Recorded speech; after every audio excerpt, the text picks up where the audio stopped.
Hello नमस्कार, welcome to indicate learning. UPHSC GS जो assistant professor के लिए है, जीएस जो 30 नंबर में आएगी, आपकी 30 क्वेश्चंस उनको डिस्कस करने की कोशिश कर रहे हैं जी। उस सिलेबस को डिस्कस करने की कोशिश कर रहे हैं। 11th क्लास है ये हमारी, 10 क्लासेस ऑलरेडी हो चुकी हैं। मैंने कोशिश की है मेजोरिटी ऑफ सिलेबस आपका कवर करने की। इससे अगली क्लास जो होगी उसमें आपकी इकोनॉमिक्स बच जाएगी, उसमें हम इकोनॉमिक्स कवर करेंगे। ओके, आज की क्लास में हम ज्योग्राफी कवर करने वाले हैं। आपकी सिलेबस में जो 5th यूनिट है उसके अंदर 4 हेडिंग्स मेंशन है। एक है इंडियन कल्चर से रिलेटेड, जो कि बहुत वास्ट हो जाएगा, जो मैंने आपको हिस्ट्री की क्लास में बताया था। तो उससे एक आधा क्वेश्चन अगर बाई चांस आता है तो हैंडल विद दैट। ओके, उसके अलावा बचा आपका इंडियन नेशनल मूवमेंट, वो मैंने करवा दिया है। Majority of input output ratio आपका वहां से निकल जाएगा। फिर आता है आपका ओरिजिन ऑफ और universe and solar system. Okay, और दूसरा आता है आपका इंडियन ज्योग्राफी, जिसमें आ जाएगी आपकी जनरल इंडियन ज्योग्राफी। ये चीज दे रखी है। ओके, आज हम इन दोनों चीजों को कवर करेंगे। चूंकि ये 5th यूनिट में से है और अगर हम पर यूनिट क्वेश्चंस भी डिवाइड करें तो टेक्निकली 5 क्वेश्चन इस पूरी यूनिट से आने चाहिए, जो कि हिस्ट्री को भी इंक्लूड करेंगे, आपके सोलर सिस्टम को भी, आपकी ज्योग्राफी को भी और आपके कल्चर को भी। राइट, सो पॉइंट ये है कि कंपैरेटिवली कम क्वेश्चंस आपको देखने को मिलेंगे। जैसे मैंने आपको बताया था ना, पॉलिटी के टाइम क्वेश्चंस करवाए थे या जो है बाकी टीचिंग या रिसर्च के टाइम करवाए थे, तो वहां से फिर भी कंपैरेटिवली आ जाते हैं, क्योंकि वो एक सोल यूनिट है। जैसे टीचिंग और रिसर्च की एक कंप्लीट अलग यूनिट है, राइट, ऐसे ही एनवायरमेंट की कंप्लीट एक अलग यूनिट है, वहां से क्वेश्चन आपको ज्यादा देखने को मिलते हैं। उसके अलावा जो है आपकी बाकी जो आईसीटी वाली है वो एक कंप्लीट अलग यूनिट है। तो इस एक ही यूनिट में इन्होंने हिस्ट्री ज्योग्राफी मिक्स कर रखी है। कंपैरेटिवली बाकियों के कंपैरिजन में, लाइक एनवायरमेंट के कंपैरिजन में आपको कम क्वेश्चन देखने को मिलेंगे। तो क्वेश्चन के अराउंड मैंने चीजें रखी हैं एनालाइज करके कि किस तरीके के आपके क्वेश्चंस आते हैं, ताकि एक मैक्सिमम इनपुट आउटपुट रेशियो आपका निकल सके। ओके, तो कोशिश रहेगी कि ये क्लास आपके लिए हेल्पफुल हो। अगर आपको भी हेल्पफुल लगे क्लास के बाद तो आप लाइक शेयर सब्सक्राइब जो है कर सकते हैं इंकलकेट लर्निंग को। इट्स एब्सोल्युटली फ्री में इतना तो बनता है। ओके, चलिए जी, दिस इज प्रेजेंटेड बाय मी रवीना और हम शुरू करते हैं अपनी इंडियन ज्योग्राफी से, जनरल इंडियन ज्योग्राफी। ओके, बाकी कई बार ऐसे भी होता है कि एक आधा क्वेश्चन वर्ल्ड ज्योग्राफी से पूछ लेते हैं, बट उस एक क्वेश्चन के लिए ये मतलब नहीं बनता कि हम पूरा वर्ल्ड ज्योग्राफी कवर करें। ओके, सो वो जरूरत नहीं है, वो क्वेश्चंस के थ्रू आपकी सोल्व हो जाएगी। एक जो कॉन्सेप्ट मैंने करवाए हैं उसके अलावा जो क्वेश्चंस करवा रही है उसके साथ साथ वो क्वेश्चंस भी ध्यान रखिए।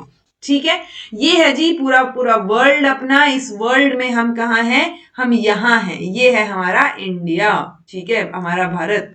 और यहाँ पे आपको साफ साफ एक डेक्कन प्लेटू दिख रहा होगा। यहाँ पे ये देखो, 3 साइड से जो है हम किससे घिरे हुए हैं? ओशन से घिरे हुए हैं। तो तीनों साइड में कौन कौन से ओशन है वो आपको पता हो। ये देखो, इधर अरेबियन सी है, ये हमारे वेस्ट में, क्योंकि यूजुअली हम ऐसे करते हैं ना, ये नॉर्थ, हाँ ठीक है, north south east west.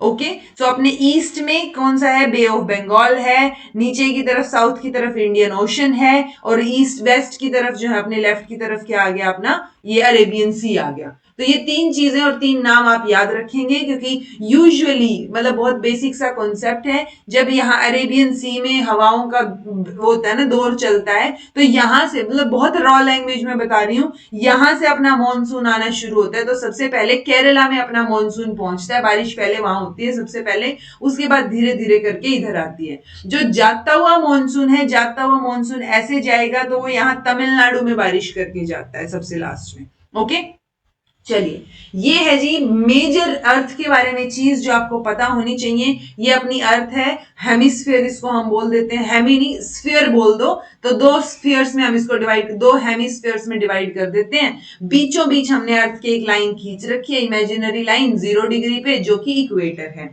Okay, जो अर्थ को 2 हिस्सों में डिवाइड करती है, आप ये मान लो। अब उस 0 डिग्री से अगर मैं 23.5 यानी 23.5 डिग्री नॉर्थ में चलूंगी तो एक लाइन हमने खींची है, ट्रॉपिक ऑफ कैंसर बोलेंगे उसको। अगर मैं यही 23.5 डिग्री साउथ में चलूंगी तो उसको ट्रॉपिक ऑफ कैप्रिकॉर्न बोलते हैं। इंडिया से tropic of Capricorn sorry cancer जाती है, मतलब इंडिया से पास होती है। हमने पूरा वर्ल्ड देखा ना अभी अभी, सो एटलीस्ट आपको पता हो कि अच्छा ये ट्रॉपिक ऑफ कैंसर है, तो ये नॉर्थ साइड पे है 23.5 डिग्री में, यानी 23.5 डिग्री नॉर्थ। 66.5 डिग्री नॉर्थ में है ट्रॉपिक ऑफ आर्कटिक, और साउथ में है ट्रॉपिक ऑफ एंटार्क्टिक। ओके ये 90 डिग्रीज पे अपने क्या हो गए, पोल्स हो गए दोनों, नॉर्थ और साउथ पोल। ओके अब आपको जो ट्रॉपिक ऑफ कैंसर है उसके बारे में एक चीज पता हो, ऑब्वियसली ये भी इमेजिनरी लाइन है, 23.5 डिग्री की एंगल पे है, नॉर्थ में है, जो कि इंडिया के बिल्कुल बीचों बीच से पास होती है। तो ट्रॉपिक ऑफ कैंसर इंडिया के साथ साथ 17 कंट्रीज से पास होती है, बस नाम याद रखने की जरूरत नहीं क्योंकि वर्ल्ड ज्योग्राफी सिलेबस में नहीं है, बट इंडिया में कौन कौन से स्टेट्स हैं अब वो याद रखने जरूरी है। ऐसे ही ट्रॉपिक ऑफ कैप्रिकॉर्न 10 कंट्रीज से पास होती है, उसमें हम नहीं आते हैं, ऑब्वियसली एक जगह ही आ सकते हैं ना, तो ट्रॉपिक ऑफ कैंसर में आते हैं अपन, 17 कंट्रीज में से एक कंट्री इंडिया भी है जहां से पास होती है। इस तरीके का कुछ आपको यहाँ पे नजर आएगा। अच्छा ट्रॉपिक ऑफ कैप्रिकॉर्न मैं बताती हूँ, सॉरी कैंसर अभी जिनसे पास होगी उससे पहले पता तो हो, इंडिया का मैप तो पता हो, ये इंडिया का मैप है जी, पॉलिटिकल मैप, इसको थोड़ा सा और डिवाइड कर दो, इधर लद्दाख और जम्मू कश्मीर अलग अलग हो गए हैं अब, ठीक है, दोनों ही यूटीज बन गए हैं। पहले ये पूरा स्टेट था जम्मू कश्मीर जिसमें लद्दाख भी आ जाता था, बट अब जम्मू कश्मीर एक अलग यूनियन टेरिटरी है और लद्दाख एक अलग यूनियन टेरिटरी है। जैसे दिल्ली जो टेरिटरी है, यूटी है, उसके अंदर वो लेजिस्लेटिव असेंबली है। लेजिस्लेटिव असेंबली क्या होती है वो पॉलिटी में पढ़ चुके हैं अपन, ओके, सारी चीजें कनेक्ट होंगी तभी समझ आएंगी। तो यूटी जो है अपनी जम्मू एंड कश्मीर जो है वो किसके साथ है, विद लेजिस्लेटिव असेंबली हमारी यूनियन टेरिटरी है। लद्दाख में लेजिस्लेटिव असेंबली नहीं है जी, ओके, यानी विधानसभा की बात कर रही हूं। अब ये जो है 28 स्टेट और नहीं 8 नहीं, यू नो है ना 8, एक सेकेंड, कौन कौन से देखो, लक्षद्वीप 1, अंडमान निकोबार 2, पुडुचेरी 3, देन आपका दमन एंड दीव, नागर नगर हवेली, ये सारा का सारा 4, देन आपका यहाँ पे चंडीगढ़ और दिल्ली 5 और 6, 7 और 8, हाँ ठीक है 8 ही है, 9 नहीं है भाई, ठीक है 8 यूनियन टेरिटरीज है आपकी। तो ये 28 के 28 स्टेट्स, मेक श्योर आपको याद हो, आपको इनकी कैपिटल्स याद हो, बहुत इजी क्वेश्चन आ जाता है कई बार, सीधा सीधा किसी स्टेट की कैपिटल पूछ लेंगे या किसी यूटी की कैपिटल पूछ लेंगे, ओके, सो एटलीस्ट ये आपको पता हो कि अच्छा जम्मू एंड कश्मीर, ये मैं बता देती हूँ, ये देखो सारी इंफॉर्मेशन मैंने डाल दी है, जिस बच्चे ने बिल्कुल आज तक ज्योग्राफी नहीं पढ़ी है उसके लिए हेल्पफुल रहेगा। ये सारे के सारे 28 के 28 स्टेट और 8 की 8 यूनियन टेरिटरीज और उनकी कैपिटल्स आपको याद हों, ओके। जम्मू एंड कश्मीर की कैपिटल एस से समर, एस से श्रीनगर, समर्स में श्रीनगर होती है और विंटर्स में, क्योंकि श्रीनगर में बहुत बर्फ जम जाती है, तो विंटर्स में हमारी जम्मू होती है जहां हम काम कर सकते हैं, ओके। सो ये सारी की सारी यूनियन टेरिटरीज और स्टेट्स और उनकी कैपिटल्स आपको पता हो। ये मैप जो है ना इंडिया का, ये दिमाग में छपा लो क्योंकि बहुत बेसिक क्वेश्चन होगा, वो आपके मैप से ही सोल्व हो जाएगा, कॉमन सेंस से भी सोल्व हो जाएगा, ओके। ये है जी वो स्टेट्स जहां से अपनी ट्रॉपिक ऑफ कैंसर पास होती है। तो 8 स्टेट हैं, 8 के आपको नाम याद रखने हैं, ठीक है। यहां से गुजरात का देखो थोड़ा सा राजस्थान से भी पास हो रही है, देन आपका ये पूरा का पूरा मध्य प्रदेश, देन आपका ये छत्तीसगढ़, फिर आपका ये झारखंड, वेस्ट बंगाल के बाद आपका ये क्या हो गया, त्रिपुरा और मिजोरम, ठीक है। तो आप ये जो मैंने बताया आपको इस तरीके से भी याद रख सकते हो, कंफ्यूजन हो तो देखो। अरुणाचल प्रदेश तो सबको याद है, यहां कंफ्यूजन कई बार हो जाता है, तो मैंने जब याद किया था एक टाइम पे नामा मी करके याद किया था, नागालैंड, मणिपुर, मिजोरम, तो ये कॉन्टिन्यूटी में है, ठीक है। बचा क्या साइड में, त्रिपुरा बच गया, तो त्रिपुरा और मिजोरम इंक्लूडेड हैं उन 8 स्टेट में से। और ये बची हुई क्या हुई है, 7 सिस्टर्स इनको हम बोल देते हैं, 1 2 3 4 5 6 और 7, ठीक है। ये मेघालय, असम, अरुणाचल प्रदेश, नागालैंड, मणिपुर, मिजोरम और त्रिपुरा, इनको हम 7 सिस्टर्स भी बोल देते हैं। ये नॉर्थ ईस्टर्न पार्ट है अपना, बहुत इंपॉर्टेंट पार्ट है, इसको याद रखना है, ओके। तो सारे स्टेट्स और सारी चीजें आप याद रखेंगे, ठीक है जी। देन तो ये इंडियन स्टेट्स हैं। क्वेश्चन यहां से भी आता है कि ट्रॉपिक ऑफ कैंसर के नॉर्थ में या साउथ में कौन से हैं। तो जब आपको ये पता होगा कि वो कौन से 8 स्टेट से गुजरती है, उसी के बाद तो आप बता पाओगे ना कि अच्छा जम्मू एंड कश्मीर और लद्दाख, देखो ये नए वाला है थोड़ा सा, देन आपका ये उत्तराखंड, हिमाचल प्रदेश और ये क्या बोलते हैं पंजाब, हरियाणा, देन आपका ये यूपी, बिहार, सिक्किम, ये मेघालय, असम, ये आपका अरुणाचल प्रदेश, नागालैंड और मणिपुर, ये सारे के सारे किस में आ गए जी, आपके नॉर्थ में आ गए। तो नॉर्थ में ये क्वेश्चन एक बार आया हुआ है और उसमें आंसर आपका उस टाइम पे दिसपुर था, ऑप्शंस के नहीं, दिसपुर कह रही हूं, मणिपुर था ऑप्शंस के हिसाब से। तो आपको पता हो, कंफ्यूजन के लिए यही जगह दे सकते हैं आपको यहाँ पे कि अच्छा मेघालय या जो है मणिपुर या आपका जो है नागालैंड, इनमें से कौन सा है नॉर्थ में या साउथ में, इस तरीके से। सो ट्रॉपिक ऑफ, ये इंपॉर्टेंट क्वेश्चन है, ट्रॉपिक ऑफ कैंसर के 8 के 8 स्टेट्स आप याद रखोगे जहां से वो पास होती है।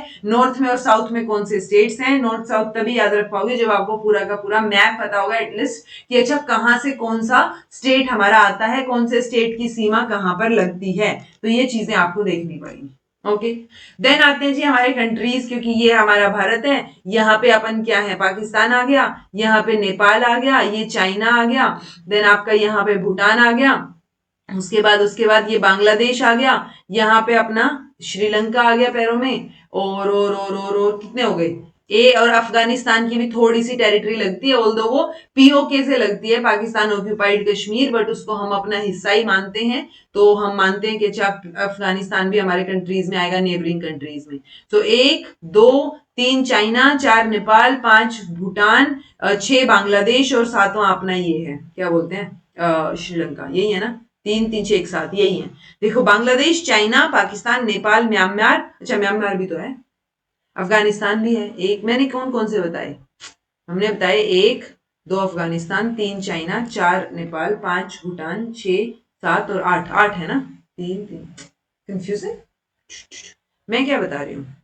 हमने बांग्लादेश लिया, चाइना लिया, पाकिस्तान लिया, नेपाल लिया, भूटान लिया, अफगानिस्तान लिया, तो मैं काउंटिंग में, अच्छा श्रीलंका, ओके, मैं श्रीलंका को बता रही हूँ ना, यहाँ पे है, बट वो लैंड से जुड़ा हुआ नहीं है, इसलिए वहां मेंशन नहीं है। ओके, तो वो क्योंकि एक पाल्क ऑफ स्ट्रेट से जुड़ा हुआ, मतलब एक वो होता है ना पानी का, वो लगा लो एरिया, ठीक है, तो उससे जुड़ा हुआ, पानी से जुड़ा हुआ, यहाँ पे वो लैंड से जुड़ा हुआ नहीं, ये लैंड के बॉर्डरिंग कंट्रीज है अपने, ठीक है, जो धरती से जुड़े हुए हैं अपने, मतलब जहां से लैंड अपनी शेयर करते हैं अपन।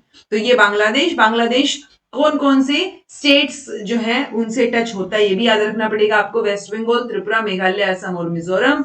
देन आपका चाइना लद्दाख से होता है कनेक्ट, वहां से है अपनी टेरिटरी, अरुणाचल प्रदेश, हिमाचल प्रदेश, सिक्किम और आपका उत्तराखंड। देन पाकिस्तान आ गया, JNK, लद्दाख, राजस्थान, पंजाब और गुजरात। नेपाल बिहार से, उत्तराखंड से, उत्तर प्रदेश से, सिक्किम से और वेस्ट बंगाल से। तो ये तभी याद रहेंगे आपको जब आपको मैप याद होगा पूरा का पूरा। तो एट लीस्ट ये बेसिक है बिल्कुल कि आप जो है 28 के 28 स्टेट्स और 9 के 8 की 8 यूनियन टेरिटरीज याद रखो, ताकि आपको याद हो कि अच्छा यहाँ पाकिस्तान है, तो पाकिस्तान कौन कौन से स्टेट से उसकी सीमा लगती है। तो पंजाब हो गया, राजस्थान हो गया, गुजरात हो गया, तो वो ऑटोमेटिकली याद हो जाएगा आपको अगर आपको स्टेट्स याद होंगे तो। ओके, ऐसे ही भूटान और अपना अफगानिस्तान है, और इधर की तरफ अपना क्या आ गया, म्यांमार आ गया। ओके, देन है जी इंपॉर्टेंट नेशनल बॉर्डर्स, अगर आप देखोगे तो रेड क्लिफ लाइन, जिसको इंडिया और पाकिस्तान के बीच में है, मैंने आपको बताई हुई थी हिस्ट्री करवाते टाइम, ठीक है, कि इंडिया और पाकिस्तान के बीच में रेड क्लिफ लाइन है, दोनों तरफ थी। फिर इधर क्या हो गई अपनी, ये वाली जो है क्या बोलते हैं, यहाँ पे जो हमने ये ईस्ट पाकिस्तान था ना पहले, जब हमने 1947 में पार्टीशन किया, तो ये ईस्ट पाकिस्तान था, ये वेस्ट पाकिस्तान था। बाद में 1971 में जो है करा के इसको बांग्लादेश बनवाया गया, ठीक है, तो ये अब बांग्लादेश है, तो बांग्लादेश के साथ भी रेड क्लिफ लाइन ही होगी ऑटोमेटिकली। ओके, देन है मैकमोहन लाइन, इंडिया और चाइना के बीच के बॉर्डर को मैकमोहन लाइन बोलते हैं। डुरांड लाइन जो इंडिया और अफगानिस्तान या पाकिस्तान और अफगानिस्तान के बीच में है। बेसिकली तो इंडिया और अफगानिस्तान, क्योंकि ये पूरा पार्ट भी पहले इंडिया का ही था, तो इंडिया और अफगानिस्तान के बीच वाली लाइन को डुरांड लाइन बोलते हैं। बट अब यहाँ पे भी हो गई, तो इसलिए हमारा जो पाकिस्तान से अलग करती है वो रेड क्लिफ हो गई, और चाहे वो पाकिस्तान की अफगानिस्तान के साथ हो या इंडिया की अफगानिस्तान के साथ, उसको हम डुरांड लाइन बोलेंगे। ओके, इंडिया की कोई लैंड बाउंड्री नहीं है किसके साथ, श्रीलंका के साथ, बट एक पाल्क स्ट्रेट और गल्फ ऑफ मन्नार से जो है वो सेपरेटेड है। ओके जी, अब एक्सट्रीम पॉइंट्स ऑफ इंडिया ये याद रखना जरूरी है, यहां से भी क्वेश्चन आने के चांसेस हैं। नॉर्थ साउथ ईस्ट वेस्ट, ये अपना नॉर्थ है, ये साउथ है, ये ईस्ट है, वेस्ट है। तो नॉर्थ में अगर आप देखोगे तो सियाचिन ग्लेशियर, इंदिरा कोल पॉइंट, तो ये लद्दाख में है, और ये अपना नॉर्थ एक्सट्रीम, इंडिया का हाईएस्ट एक्सट्रीम पॉइंट है, ये यहां से आगे इंडिया खत्म। ओके, देन आपका साउथ में आप देखोगे तो इंदिरा पॉइंट बोल देते हैं, पेंगमालिन पॉइंट बोल देते हैं, या निकोबार आइलैंड्स में है ये, ठीक है, तो अंडमान निकोबार आइलैंड्स में इंदिरा पॉइंट के नाम से याद रख सकते हो। ईस्ट में आप याद रखोगे तो किबितू, किबिथु कहाँ है? अरुणाचल प्रदेश में, वो मोस्ट ईस्टर्न पार्ट हो गया। वेस्टर्न में देखेंगे तो गुहार मोती या सर क्रीक जिसको बोलते हैं, वो क्या हो गया अपना गुजरात में। ओके, इंडिया अगर साइज के हिसाब से देखें तो 7th कंट्री है अपना वर्ल्ड में, एंड लार्जेस्ट 7th लार्जेस्ट है, जो कि 2.4% जो है वर्ल्ड का सरफेस एरिया कवर करता है।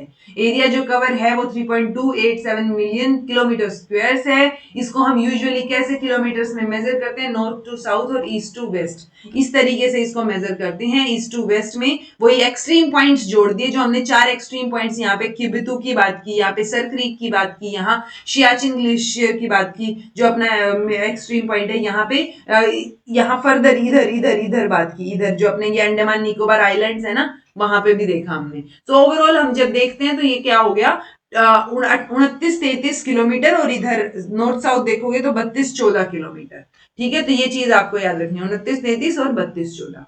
ओके, देन इंडिया की लोकेशन की बात करें तो एंटायरली नदर्न और ईस्टर्न हेमिस्फीयर में हम हैं, क्योंकि ये है ना, ये चीज है। अगर ये अपना इक्वेटर है और ये मैंने नॉर्थ टू साउथ ही अपना पोल भी कनेक्ट कर दिया, तो हम कहीं यहाँ लाई करते हैं तो कंप्लीटली ऐसा नहीं है कि हमारा कुछ भाग कहीं और है, कुछ है नहीं, हमारा क्या है कुछ भाग कहीं और का क्या मतलब है कि यहाँ पे अगर कहीं कंट्री होता तो वो नॉर्थ और साउथ दोनों हेमिस्फीयर में आ जाता ना, मिड में आ जाता। बट अब क्या है, अपना इंडिया यहाँ है तो वो कंप्लीटली नॉर्थ और ईस्टर्न हेमिस्फीयर में है और एक्सटेंड करती है। इसकी जो है लॉन्गिट्यूड लैटिट्यूड आपको ज्यादा याद रखने की जरूरत नहीं है। लॉन्गिट्यूड लैटिट्यूड का मतलब बता देती हूँ, जो मैंने आपको बताया था, जैसे ये हमने बात की थी, ये इक्वेटर है, कैप्रिकॉर्न, आर्कटिक, एंटार्क्टिक और ये चीज, तो ऑब्वियसली ये लाइंस बना रखी है हमने। तो जो लाइंस यहाँ पे यानी ये लेटी हुई लाइंस है ना, ये लैटिट्यूड है, और जो लंबी लंबी लाइंस या इस तरीके से हम जब देखते हैं ग्लोब पे तो वो हमारा लॉन्गिट्यूड है। ठीक है जी। ट्रॉपिक ऑफ कैंसर जिन जिन स्टेट से पास होती है वो आपको याद रखने हैं। Longitude extent of India is around 29 degree. The time difference between India and its eastern western रफली जो है वो अराउंड 2 आवर्स का रहेगा। बट टाइम की जब भी बात आती है तो टाइम आप किससे याद रखोगे? अपना इंडियन स्टैंडर्ड टाइम। तो हम बोलते हैं ना कि कई बार मैच अगर आना हो तो इंडियन स्टैंडर्ड टाइम के हिसाब से इस टाइम पे मैच दिखेगा, बट वो वहां पे किसी और टाइम पे हो रहा होता है। तो ये जो टाइम डिफरेंस है, तो इंडिया जो टाइम मानता है, इंडिया ने अपनी एक स्टैंडर्ड मेरिडियन चूज की हुई है, स्टैंडर्ड लाइन चूज की हुई है 82 डिग्री 30 इंच पे। ठीक है, ये चीज आपको याद रखनी है। कैसे? ये देखो, ये है जी ग्रीनविच मेरिडियन यानी ग्रीनविच लाइन, जो कि 0 डिग्री पे है। ठीक है, टेक्निकली ये 0 डिग्री वाले के हिसाब से हमें टाइम लेना चाहिए, बट जब ये 0 डिग्री के हिसाब से होता है तो ये बहुत सारे, मतलब देखो ये पूरे के पूरे तो यहाँ से अफ्रीका से पास हो रही है, यूरोप से पास हो रही है, तो ऐसे टाइम डिफरेंस एक ही कंट्री में कई हो जाएंगे, चेंज हो जाएगा। हमने क्या किया, हमने एक इंडियन इंटरनेशनल डेट लाइन बनाई, इंटरनेशनल स्टैंडर्ड लाइन बनाई। वो इंटरनेशनल स्टैंडर्ड लाइन हमने, एक तो स्ट्रेट नहीं है, स्ट्रेट इसलिए नहीं है कि हमने कोशिश की कि हम उसको वाटर से ही पास कर सकें, ताकि जिस भी कंट्री से वो पास हो तो उस तरीके से, मतलब वो ना हो कि एक ही कंट्री में कई टाइम जोन हो गए। ठीक है, तो वो चीज, वो इश्यू ना हो, इसलिए हमारे पास इंटरनेशनल डेट लाइन है, और वो इंटरनेशनल डेट लाइन जो है वो 180 डिग्री पे है अगर हम ग्रीनविच से देखें तो। ओके, तो हाफ वे दूर है अपन। ठीक है, अब ये जो ग्रीनविच, ये जो इंडियन इंटरनेशनल डेट लाइन है, इसके हिसाब से हमने टाइम डिसाइड कर रखी है। ठीक है, यहाँ पे मिडनाइट होगी, 12 आवर लगा लो आप। तो ये जो ईस्टर्न यानी इस इधर, ये इस लाइन के इधर ईस्ट में क्या होएगा, एक दिन पीछे चल रहे होते हैं। यहाँ संडे है तो दूसरी तरफ मंडे है, सॉरी मंडे संडे ना, हाँ ठीक है, ये आगे चल रहे होते हैं बेसिकली। ठीक है, तो वो आगे वाली चीज आपको याद हो टाइम को लेके। ओके, कि यहाँ पे देखो +11 आवर्स, यहाँ पे हम 10 घंटे आगे हैं, 9 घंटे आगे हैं, ये 8 घंटे आगे, तो वो चीज है यहाँ, वो कहां से है, यहाँ 0 डिग्री से है। 0 डिग्री पे हमने 0 आवर मान लिया, जो हमारी ग्रीनविच स्टैंडर्ड लाइन है। ठीक है, तो ग्रीनविच मेरिडियन जो है वो 0 डिग्री पे है। उसके बाद हर एक 15 डिग्री पे 1 घंटा प्लस या माइनस हो रहा है। ठीक है, तो अगर आप जो है वेस्टर्न हेमिस्फीयर में है तो 1 घंटा प्लस हो रहा है, अगर आप ईस्टर्न हेमिस्फीयर की तरफ जा रहे हैं तो 1 घंटा माइनस हो रहा है। ओके, ओवरऑल मिल मिला के अगर हम भारत को देखें तो हम 5.5 घंटे आगे हैं। ठीक है, 5.5 घंटे आगे है जो ग्रीनविच मेरिडियन टाइम या ग्रीनविच मीन टाइम है उससे। अब ये जो भारत है ये कैसे टाइम डिसाइड कर रहा है? भारत डिसाइड कर रहा है जी 82.5 डिग्री ईस्टर्न हेमिस्फीयर पे, यानी हम ये लाइन हमने पास कर दी अपने लिए। ठीक है, जो कि ये जो यूटीसी है, यूटीसी क्या हो गया, कोऑर्डिनेटेड टाइम। ये रहा यूनिवर्सल कोऑर्डिनेटेड टाइम, वही ग्रीनविच मीन टाइम कोई बोलते हैं। तो उस टाइम से हम 5.5 घंटे आगे चल रहे हैं, ये बात आपको याद रखनी है। हम 82.5 डिग्री जो है अपना क्या कर रहे हैं, वो वहां पे हमने अपनी लाइन खींची है जो इंडियन स्टैंडर्ड मेरिडियन होगी, ताकि हमारे पूरे देश में अलग अलग टाइम ना हो, क्योंकि ऐसे तो हमारा देश इस तरीके से बटा हुआ है ना, ऐसे सा है, तो उसमें तो यहाँ अलग टाइम चल रहा होगा, कहीं और अलग टाइम। तो अपने देश का एक टाइम मैनेज करने के लिए हमने एक इंडियन स्टैंडर्ड मेरिडियन खींची है। कितने पे है वो याद रखनी है आपको। कौन कौन से स्टेट से होके ये आईएसटी गुजरती है, यूपी, एमपी, छत्तीसगढ़, ओडिशा और आंध्र प्रदेश। सो बेसिकली मिर्जापुर जो है इलाहाबाद के पास, मिर्जापुर का जो लोकल टाइम है वो हमारा पूरे देश में एक्चुअल टाइम माना जाता है। ठीक है, ये रहा मिर्जापुर। तो ये देखो यूपी, देन ये देखो बहुत छोटा सा पार्ट यहाँ पे है, अगर आप देखोगे तो एमपी का, बट स्टिल एमपी से गुजर तो रही है ना। सो यूपी, एमपी, देन आपका ये क्या हो गया, छत्तीसगढ़, देन आपका ये ओडिशा, ओडिशा से भी देखो यहाँ से, और ये यहाँ पे आपका आंध्र प्रदेश हो गया। ओके, तो ये 5 की 5 स्टेट्स भी आपको याद रखने हैं। कई बार ये भी पूछ लिया जाता है, मान लो आपसे कॉमन सेंस से पूछ ले कि आप कोलकाता जो है वो लेफ्ट साइड में है या राइट साइड में है, इसके क्या बोलते हैं अपनी इंडियन स्टैंडर्ड मेरिडियन के। तो जो इंडियन स्टैंडर्ड टाइम है उसके अकॉर्डिंग आपको ये पता तो वो कौन कौन से स्टेट से गुजरती है, तो आपको आइडिया हो जाएगा कि कोलकाता तो बहुत दूर है, यहाँ पे हो गया। मतलब ऐसा भी नहीं है कि इसके आसपास वाले बहुत क्लोज सिटीज पूछे हों, दूर दराज के भी पूछ ले तो आपको पता हो। जो ये आपका आईएसटी है इसको मैनेज सीएसआईआर एनपीएल करता है। एक और सेकंड सेंटर भी बना रखा है आईएसटी 2 को मैनेज करने के लिए, बट वो आपको ज्यादा ध्यान रखने की जरूरत नहीं है, आप कंफ्यूज मत होइए। सिर्फ ये याद रखिए कि सीएसआईआर एनपीएल जो है वो मेंटेन करता है इंडियन स्टैंडर्ड टाइम को, और अपनी जो ये टाइम है ये मिर्जापुर का लोकल टाइम है जो पूरे इंडिया में माना जाता है, जो कि 5.5 घंटे आगे है यूनिवर्सल टाइम कोऑर्डिनेशन से, यूनिवर्सल कोऑर्डिनेटेड टाइम्स। ठीक है, चलिए जी। अब अगर हम मेजर फिजियोग्राफिक डिविजन्स की बात करें तो देखो यहाँ से क्वेश्चन ज्यादा पूछे नहीं गए हैं कि आपसे हिल्स वगैरह पूछ ली गई हो जैसे यूपीएससी में पूछी जाती है, सो वैसा नहीं है। तो आपको एटलीस्ट मोटे तौर पे पता हो, आपको रटने की जरूरत नहीं है, एक बेसिक आइडिया हो, मैप को देख के आपको पता हो किधर कौन सी चीज है। जैसे हिमालय के mountains, northern plains, peninsular plateau, Indian desert, Thar desert बोल देते हैं मेजर बड़ा, फिर है कोस्टल प्लेन्स और आइलैंड्स। तो ये देखो यहाँ पे ये जो एरिया है ये हिमालयाज का है, ये हिमालय की रेंज है। ठीक है, अब ये हिमालय की रेंज ऑब्वियस सी बात है, यहाँ पे नेपाल है, वहां से मेजरली होके गुजर रही है, और नेपाल में ही माउंट एवरेस्ट है। ठीक है, उसके अलावा ये चाइना से भी होके गुजर रही है, बट हमें तो इंडिया याद रखना है ना, तो आपको एटलीस्ट पता हो कि अच्छा ठीक है यहाँ पे ऊपर लद्दाख, जास्कर, इस तरीके की रेंज है, और ये रेंजेस कहाँ हैं, ये मेजर ऊपर अपर वाले हिमालय में है। तो इसको यूजुअली अपर हिमालयाज बोल दिया, फिर बीच वाले को मिडल हिमालयाज, और इसको लेसर या आउटर हिमालयाज, जिसमें ये शिवालिक रेंज है उसको आउटर हिमालयाज भी बोल देते हैं हम। ठीक है, तो वो यहाँ लद्दाख से यहाँ पे ये जो जम्मू कश्मीर है या जो अपना ये क्या बोलते हैं उत्तराखंड है, यहाँ से होते हुए ये यहाँ तक आते हैं पूरा का पूरा, ये जो आपकी क्या बोलते हैं अरुणाचल प्रदेश तक। ठीक है, हर जगह पे अलग अलग हिल्स होंगी, बट इंडिया का हाईएस्ट पॉइंट कंचनजंगा है, overall highest point mount Everest है जो नेपाल में है। तो कंचनजंगा और माउंट एवरेस्ट याद रख लेना एटलीस्ट। ओके, यहाँ पे जहां कुछ नहीं दिख रहा आपको, ये प्लेन्स आ गए अपने मेजर, ये नदर्न प्लेन्स हैं, यहाँ पे प्लेन एरिया है, जहां पे जैसे यहाँ हरियाणा वगैरह आ गया तो वहां हम रहते हैं, तो वो प्लेनर एरिया है। उसके अलावा हरियाणा में भी थोड़ा सा पार्ट आ जाता है ये अरावली रेंज का, तो यहाँ पे भी थोड़ी सी हिल्स आ गई। ठीक है, नीचे जो है वो अपना ये विंध्याचल हिल आ गई, ये सतपुड़ा, तो ये विंध्या और सतपुड़ा फिर भी अक्सर थोड़ी सी फोकस में रहती है कि कहाँ पे है, तो ये आपको याद हो कि अच्छा ऊपर की तरफ विंध्या, देन नीचे की तरफ थोड़ी सतपुड़ा है। ओके, यहां से आपको थोड़ा सा नाम ध्यान रहे, जैसे ये होता है ना कि मिजो हिल्स, या मिजो से नाम समझ आ रहा है मिजोरम में है, तो वो थोड़ा सा नाम आपको ध्यान रहे।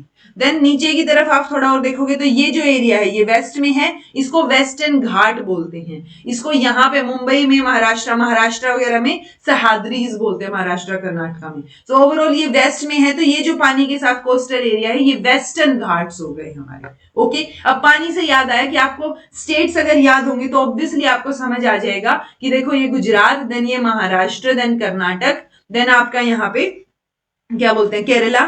ठीक है, उसके तो ये यहाँ से फिर तमिलनाडु, देन आंध्र प्रदेश, ओडिशा, देन आपका यहाँ पे वेस्ट बंगाल। तो ये सारे क्या हैं, ये कोस्टल स्टेट्स हैं, जहां से मतलब एक जो है वो सी शोर लगता है। तो वो आप थोड़ा सा ध्यान रख सकते हो। तो बहुत बेसिक सी चीजें ध्यान रखनी है, उन्हीं में से क्वेश्चन आए हुए हैं। ओके जी। देन यहाँ पे मेजरली आपको पता हो ये जो पार्ट है ना, इसको हम पेनिनसुलर इंडिया बोल देते हैं। तो यहाँ जो जो नदियां होंगी तो वो पेनिनसुलर रिवर्स हो गई। ओके, ओवरऑल बीच में ये डेक्कन ट्रैप या डेक्कन प्लेटू बोल देते हैं। इसमें भी अलग अलग प्लेटूज हो सकते हैं जो कि हैं। तो देखो ये देखो विंध्या, विंध्या से जस्ट ऊपर ये मारवाड़ प्लेटू है, अरावली से बीच में ठीक है। देन ये मालवा प्लेटू हो गया, फिर इसके मारवाड़ से थोड़ा साइड में। देन आपका ये कौन सा हो गया, बुंदेलखंड प्लेटू हो गया। ठीक है, यहाँ पे आपका ये दूसरा हो, तो आपको मेजर मेजर प्लेटू पता हो, ये तेलंगाना प्लेटू हो गया, ये कर्नाटका प्लेटू हो गया। ओके, सो मेजर में छोटा नागपुर प्लेटू काफी फेमस है, तो वो आपको पता हो। सो क्या आप ये देख के बता सकते हो कि ये कौन से एरिया में है, कहाँ है ये छोटा नागपुर प्लेटू? आपको समझ आ रहा है देख के मैप को? बताओ। अगर आपको मैप याद हो गया होगा तो समझ आ जाएगा कि अच्छा ठीक है ये तो नेपाल है, ठीक है, नेपाल से नीचे तो यूपी है, इधर कहीं बिहार है, अच्छा ये कहीं वेस्ट बंगाल है, ये यहां तक थोड़ा सा वेस्ट बंगाल से साइड में तो झारखंड है या छत्तीसगढ़ है। तो इस तरीके से आप थोड़ा सा अंदाजा तो लगा सकते हैं ना एटलीस्ट। तो छोटा नागपुर प्लेटू कहाँ है ये आप मुझे बताइएगा। शिलोंग प्लेटू मेघालय की शिलोंग है, तो मेघालय में है, ऑब्वियस सी बात है। तो ये चीजें आपको पता हो बेसिक। ये वाली रेंजेस पता हो, जैसे ये ग्रीन ग्रीन जो दिख रही है आपको, ये पूर्वांचल रेंज है जो कि आपकी यहाँ पे अरुणाचल प्रदेश, देन नागालैंड, मणिपुर, मिजोरम पूरे यहाँ पे फैली हुई है। ठीक है, देन आपका ये जो मेघालय है, मेघालय में गारो खासी जयंतिया हिल्स है। ठीक है, तो वो तीनों तरफ से हिल्स हैं, हिल्स से गिरा हुआ मेजरली। तो आपको पता हो गारो खासी जयंतिया हिल्स कहाँ है, तो वो मेघालय में है। ठीक है, तो वो चीजें सिक्किम में कौन सी है, महाभारत रेंज है, महाभारत। ओके, तो एटलीस्ट आपको थोड़ा सा आइडिया हो। ये अरुणाचल प्रदेश में अरुणाचल हिमालय है, तो हिमालय यहां तक फैला हुआ था, वो मैंने आपको दिखाया था। ठीक है जी, तो ये मेजर मेजर चीजें आपको पता होनी चाहिए। देन बात आ जाती है जी ड्रेनेज सिस्टम की। ड्रेनेज सिस्टम में जाने से पहले हमें रिवर की बेसिक चीजें पता हो। जहां से रिवर शुरू होती है तो उसको हेड ऑफ रिवर भी बोल देते हैं, या सोर्स ऑफ रिवर जहां से शुरू हो रही है। ठीक है, देन ये अपर कोर्स माना गया, बीच में जो है वो मिडिल कोर्स हो गया, और सबसे नीचे वाला लोअर कोर्स, और नीचे आके वो इस तरीके से जब फैल जाती है और बीच में थोड़ा एरिया छोड़ छोड़ के फैलती है, तो इसको डेल्टा बोल देते हैं। जो डेल्टा फॉर्मेशन है वो यूजुअली जो हिमालयन रिवर्स हैं वो बनाती है डेल्टा, पेनिनसुलर रिवर्स डेल्टा नहीं बनाती है। बेसिक इंफॉर्मेशन है। हिमालय है, पिघलता रहता है, कहीं ना कहीं से स्नो पिघलती रहती है, तो वो पूरा टाइम जो है उसमें साल में आपको पानी नजर आएगा। ठीक है, गंगा में पूरा टाइम पानी रहता है, वो चीज है। पेनिनसुलर रिवर्स में आपको बहुत ज्यादा वाटर फ्लो देखने को नहीं मिलता, इसीलिए मेजर जो क्या बोलते हैं डिस्प्यूट्स हैं वो आपको पेनिनसुलर रिवर्स में बहुत ज्यादा दिखाई देंगे, क्योंकि वहां पे ऑलरेडी पानी की कमी है, तो वो स्टेट्स आपस में लड़ते रहते हैं। ठीक है, अब ये नदी आ रही थी, ये नदी का छोटा सा पार्ट कहीं छूट गया, देखो ये पानी ऐसे बन गया, तो इसको ऑक्सबो लेक बोलते हैं। तो ऐसे लेक्स भी बन सकती हैं, लेक हम खुद भी बनाते हैं, बहुत बार आर्टिफिशियल लेक्स भी होते हैं, तो वो भी हम डिस्कस करेंगे। अब रिवर सिस्टम इंपॉर्टेंट है, हिमालयन और पेनिनसुलर रिवर्स को डिस्कस कर लेते हैं। हिमालयन में 3 मेजर हिमालयन रिवर्स हैं, इंडस, गंगा और ब्रह्मपुत्र। एटलीस्ट इनकी मेजर ट्रिब्यूटरीज या मेजर पॉइंट्स आपको पता हो। ट्रिब्यूटरी मतलब कोई रिवर आ रही थी और आके एक बड़ी रिवर में मिल गई, तो वो उसकी ट्रिब्यूटरी है। ओके, एक बड़ी रिवर थी जो छोटी छोटी रिवर्स में डिवाइड हो गई, उसको डिस्ट्रीब्यूटरी बोलेंगे। ओके जी, तो ये इंडस रिवर सिस्टम जो कि तिब्बत में राइज होता है मानसरोवर लेक के पास, तो आपको एटलीस्ट याद हो मानसरोवर लेक के पास जो है अपना इंडस रिवर सिस्टम शुरू होता है। ठीक है, उसके बाद ये बहुत सारा जो है वो एरिया कवर करेगी। जो नदी कंप्लीट एरिया कवर करती है उसको चैनल या उसका बेस बोल देते हैं, कि अच्छा यहाँ से इसका पानी जा रहा है और यहाँ ये एरिया जो है वो कवर हो रहा है। ओके, बहुत सारी ट्रिब्यूटरीज हैं इसकी, जैसे जास्कर, नुब्रा, श्योक, हुंजा, बट मेजरली हम जो है कौन सी ट्रिब्यूटरीज को मानते हैं, या 5 ट्रिब्यूटरीज जो हमें याद रखनी है, सतलुज, ब्यास, रावी, चिनाब और झेलम। ठीक है, तो ये जो है एंटर करती हैं मिथुन को, ये क्या बोलते हैं, मिथुन कोट पाकिस्तान के पास, जहां पे सारी की सारी मतलब मिल जाती हैं बेसिकली। इसके आगे पूरी इंडस मानी जाती है फिर वो।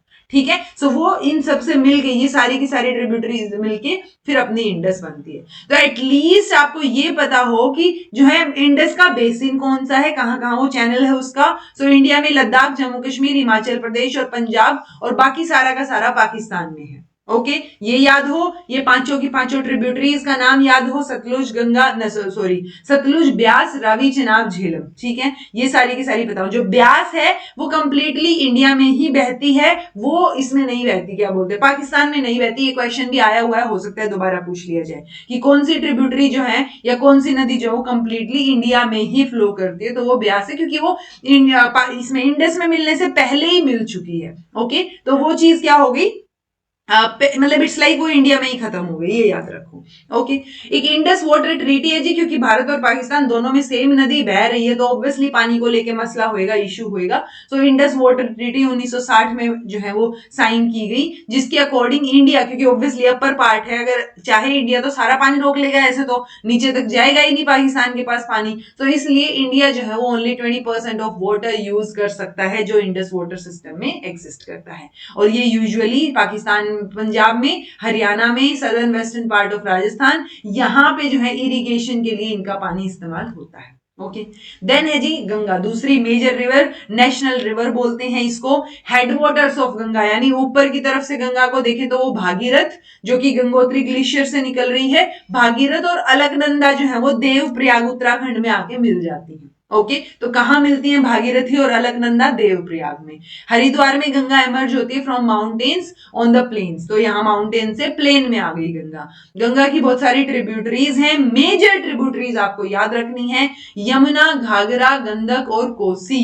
यमुना कहां से निकलती है? यमुनोत्री ग्लेशियर से। ये बिगेस्ट या लार्जेस्ट मेजर ट्रिब्यूटरी, सबसे पहला नाम यमुना का आता है। ठीक है, वो गंगा के साथ साथ बहती रहती है और बाद में इलाहाबाद में आके गंगा में मिलती है राइट साइड से। ओके, तो ये बात याद रखिए, ये राइट बैंक ट्रिब्यूटरी है, राइट साइड से मिल रही है। ओके, घाघरा, गंडक और कोसी, ये नेपाल हिमालय से जो है वो निकलती हैं, और ये तीन जो नदियां ये बहुत इंपॉर्टेंट हैं, क्योंकि कोसी स्पेशली, बाकी तीनों का नाम याद रखिए। ये जो मतलब मेजर बिहार या यूपी में कई बार जो वो आती है ना, फ्लड आती है, तो वो फ्लड इन वजह से आती है, तो इन नदियों का फ्लो की वजह से आती है वो। ठीक है, देन मेन ट्रिब्यूटरीज जो है अगर आप देखेंगे, which come from the peninsular upland, यानी जो नीचे की तरफ से आती है गंगा में मिलने के लिए, वो है जी चंबल, बेतवा और सोन।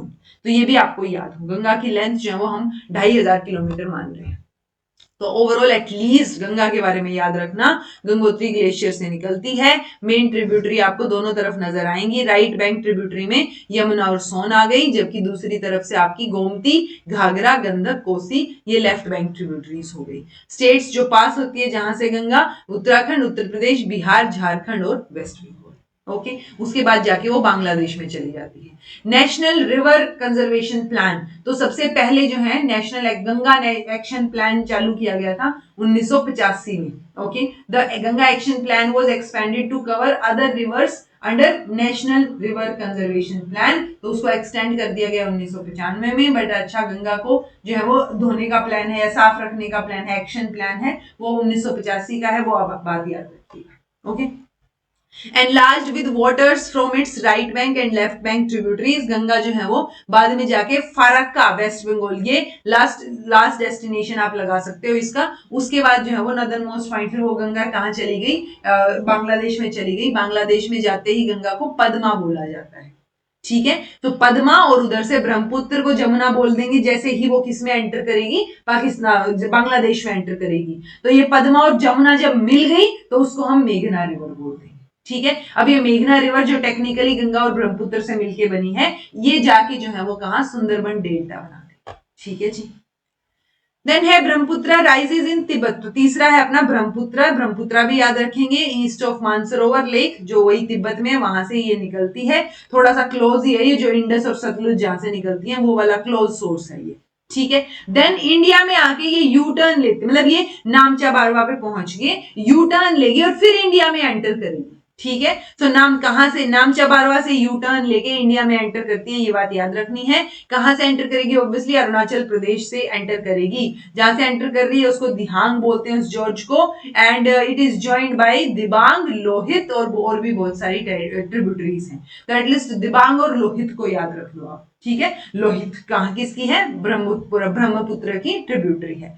तिब्बत में जो है स्मॉल वॉल्यूम इसका वाटर का है, क्योंकि वहां पे बहुत ठंडा इलाका है, बर्फ वाला वाला इलाका है, थोड़ा सा ड्राई एरिया है, बट आपने जैसे ही अरुणाचल प्रदेश से एंटर करेगी तो अपने जो अपना नॉर्थ ईस्ट पार्ट है वहां बहुत अच्छा माहौल होता है बारिश का, तो वहां से हाई रेनफॉल जो होती है वहां से फिर ये नदी भर के चलती है पूरी, और ये नदी जो है ये भी बहुत बार किसका फ्लड का कारण बनती है। हर साल कुछ ना कुछ फ्लड की न्यूज आपको इधर भी देखने को मिलती है ब्रह्मपुत्र की वजह से। ओके, जहां से ब्रह्मपुत्र जा रही है तो वहां पे ही जो वो स्लिट्स बना देते हैं ना, तो वैसे ही वर्ल्ड्स लार्जेस्ट रिवराइन आइलैंड है जो रिवर की वजह से बना हुआ है।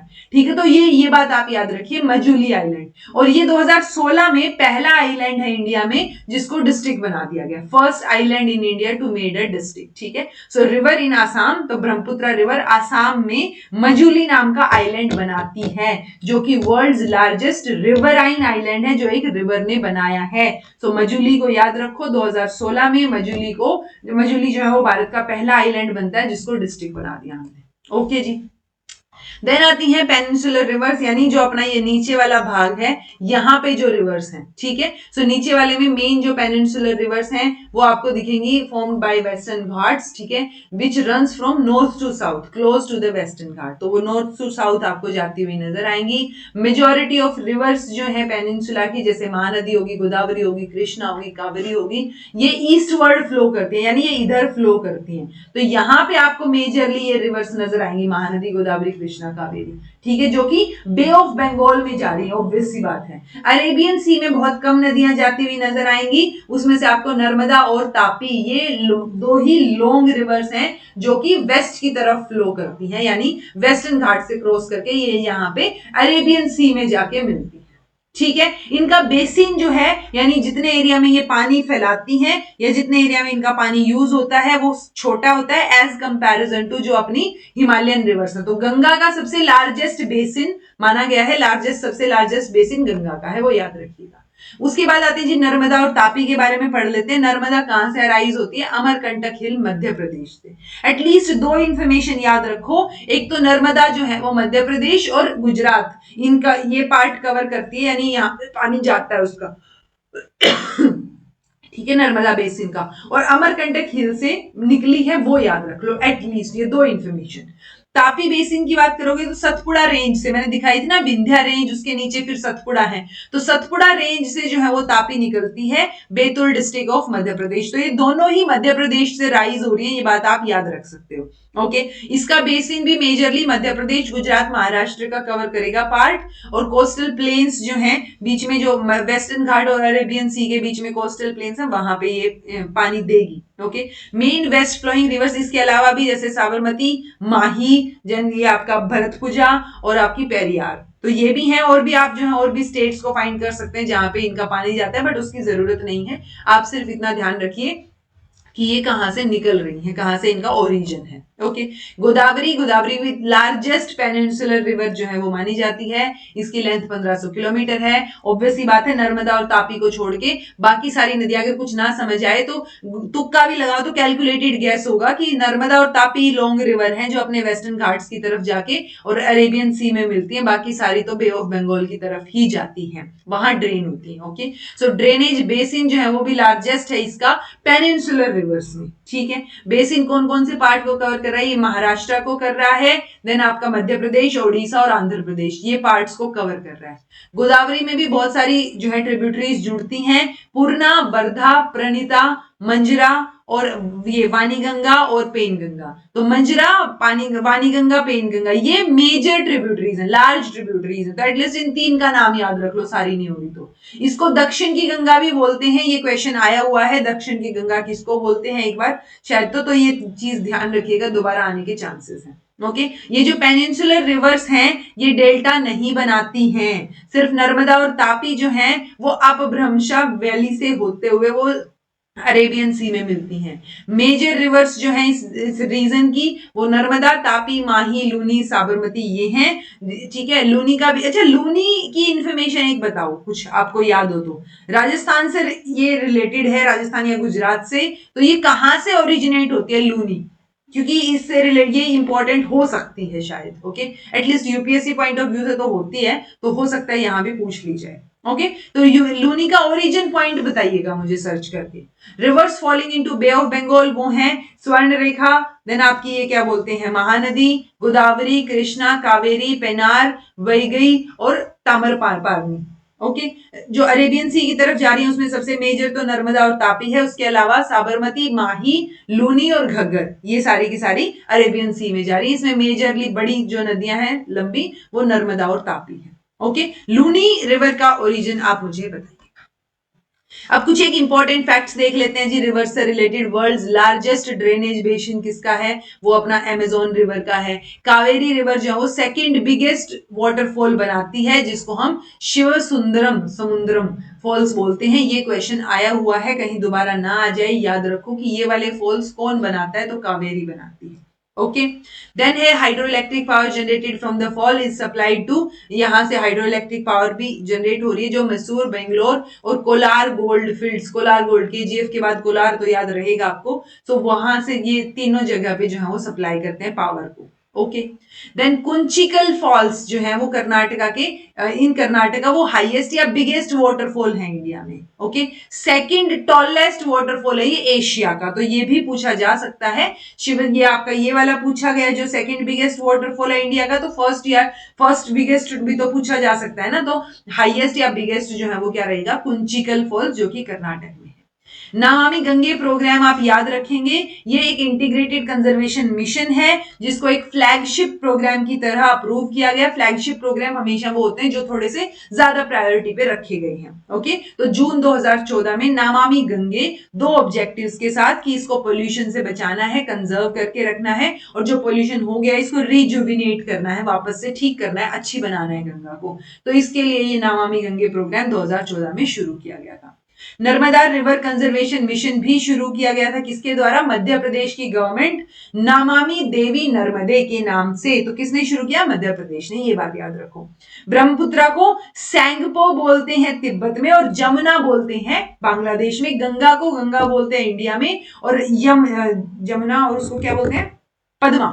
गंगा को बोलते हैं पद्मा बांग्लादेश। ठीक है अब लेक से रिलेटेड क्वेश्चन आ सकता है, तो इंपॉर्टेंट लेक्स बता देती हूं। वुलर लेक है जी वो जम्मू कश्मीर में है। ये किसके कॉन्ट्रास्ट में, यूजुअली सारी हिमालयन रिवर्स होती हैं उधर, ठीक है, यानी हिमालय से मेल्ट होके और क्या बन, रिवर बन गई, मतलब लेक बन गई। ठीक है बट ये जो लेक है ये टेक्टोनिक एक्टिविटी की वजह से बनी हुई है, यानी वो जो टेक्टोनिक प्लेट्स अपनी जो जिसके जो जो वो क्या बोलते हैं क्रैश करती हैं या एक दूसरे से टकराती हैं और अर्थक्वेक आता है ना, तो उस टाइम पे ये बनी हुई है वुलर लेक। ठीक है ये लार्जेस्ट फ्रेश वाटर लेक है इंडिया की, ये बात याद रखिए। उसके अलावा डल लेक कश्मीर में है, भीमताल नैनीताल उत्तराखंड में है। भीमताल एक टाउन है, कस्बा है, वहां पे एक लेक है। तो आप जब जाएं कभी नैनीताल तो आप बहुत सारे ताल घूम के आते हो ना, तो वो सारे ताल जो है वो किधर है, अपने उत्तराखंड में है। लोकटक लेक इंपॉर्टेंट है, फ्रेश वाटर लेक है, मणिपुर में है। ओके देन बारापानी और उमामी लेक ये मेघालय में है। One of the largest artificial lake है ये, जो कि ये उमामी रिवर के ऊपर, सॉरी उमामी नहीं बोलेंगे, उमियाम, ठीक है, उमियाम रिवर के ऊपर जो है, जब क्या बोलते हैं, उमियाम रिवर के ऊपर जब डैम बनाया जाए तो उस टाइम पे ये बनाई गई थी। ठीक है इसको बारापानी लेक भी बोलते हैं। ओके नेचुरल लेक के अलावा जैसे ये आर्टिफिशियल लेक है, ऐसे आर्टिफिशियल लेक भी होते, तो जैसे गुरु गोविंद सागर लेक जो भाखड़ा नंगल प्रोजेक्ट है सतलुज रिवर पे, ये बात याद रखिएगा, सतलुज पे भाखड़ा नंगल प्रोजेक्ट की वजह से गुरु गोविंद सागर लेक बना दी गई। ठीक है लोकटक लेक फ्रेश वाटर है, मैंने बता दिया आपको। चिलिका लेक जो है वो India largest salt water lagoon है, कहाँ है चिलिका, ओडिशा में है। Pulicat lake salt water lagoon है जो कि आंध्र प्रदेश और तमिलनाडु के बॉर्डर पे है, ये बात याद रखिएगा। ओके लोनार लेक महाराष्ट्र में है। अभी कुछ टाइम पहले वो पिंक टर्न हो गई थी ना, उसकी वजह से ये फेमस थी थोड़ी सी, so it is also known as Lonar crater. Saline और सोडा लेक भी इसको बोलते हैं। तो ये ऑब्वियसली फ्रेश वाटर नहीं है, साफ पता चल रहा है। तो यहाँ पे ये टर्न क्यों हो गई थी पिंक, क्योंकि सॉल्ट लविंग माइक्रोब्स जो कि नाम है हेलो आर्किया, वो एक पिंक पिगमेंट प्रोड्यूस करता है, तो उसकी वजह से इसकी सैलिनिटी इंक्रीज हो गई, पीएच लेवल्स बढ़ गए, यानी इसका पानी पीने लायक या यूज करने लायक तो नहीं बचा, तो बट ये पिंक टर्न हो गई। ठीक है, तो लोनार लेक पिंक की वजह से पूछी जा सकती है, महाराष्ट्र में है। Sambhar lake large salt water lake है, जयपुर राजस्थान में सांबर लेक। ओके, कई बार जो लेक है अगर वो बड़े एक्सटेंट पे हो तो उसको सी बोल दिया जाता है, जैसे वर्ल्ड लेवल पे कैस्पियन सी, डेड सी, अरल सी, तो ये सारे के सारे क्या है, ये लेक ही है बट थोड़ी बड़ी लेवल की है। ओके, एटलीस्ट ये इंफॉर्मेशन याद रखो। Largest fresh water Wular lake है, ब्रैकिश वाटर चिल्का लेक या सोल्ट वाटर लेक ओडिशा में, लार्जेस्ट ये ब्रैकिश है, brackish midway. Salt water lake Sambhar lake Rajasthan में है। लार्जेस्ट आर्टिफिशियल लेक गुरु गोविंद बल्लभ, ये गोविंद बल्लभ पंत सागर, ये जो है कहाँ है, उत्तर प्रदेश में, लार्जेस्ट आर्टिफिशियल। लॉन्गेस्ट लेक है वेम्बनाड लेक केरला में, और लार्जेस्ट हाई एल्टीट्यूड लेक है चोलामू लेक सिक्किम में। ओके, तो एटलीस्ट ये 6 इंफॉर्मेशन याद रखना, हो सकता है क्वेश्चन यहां से फंस जाए। ओके, पोर्ट का क्वेश्चन पूछा गया है, तो एटलीस्ट मेजर पोर्ट्स हमें पता हो कहाँ कहाँ है, जैसे कोलकाता पोर्ट वेस्ट बंगाल में, क्योंकि जो पोर्ट है उनको मेजर माइनर के हिसाब से डिवाइड किया जाता है इंडियन पोर्ट्स एक्ट के हिसाब से। ठीक है, तो यहाँ पे 12 मेजर पोर्ट हैं जो आपको पता हो। दीनदयाल पोर्ट गुजरात में, मुंबई पोर्ट, और ये आपका जवाहरलाल नेहरू पोर्ट महाराष्ट्र में। अच्छा, ये पोर्ट याद रखोगे ना तो एटलीस्ट इसकी वजह से आपका क्वेश्चन इनडायरेक्टली या एलिमिनेशन मेथड से सोल्व हो सकता है। ओके, ये आपका मोरमुगांव गोवा में, न्यू मैंगलोर कर्नाटक में, कोचिन कोर्ट केरला का, वीओ चिदम्बरम बर्नार, ठीक है, ये किसमें, तमिलनाडु में, चेन्नई, और ये आपका कामराजर, ठीक है, इनोर, ये भी ये तीनों के तीनों का है तमिलनाडु में। आंध्र प्रदेश में विशाखापट्टनम पोर्ट, और आपका ओडिशा में पैरादीप पोर्ट, जिससे रिलेटेड क्वेश्चन पूछा गया है, पैरादीप पोर्ट कहाँ एग्जिस्ट करता है, और वेस्ट बंगाल कोलकाता, हल्दिया पोर्ट भी इधर ही है, बट ये मेजर पोर्ट्स हैं तो एटलीस्ट मेजर याद हो।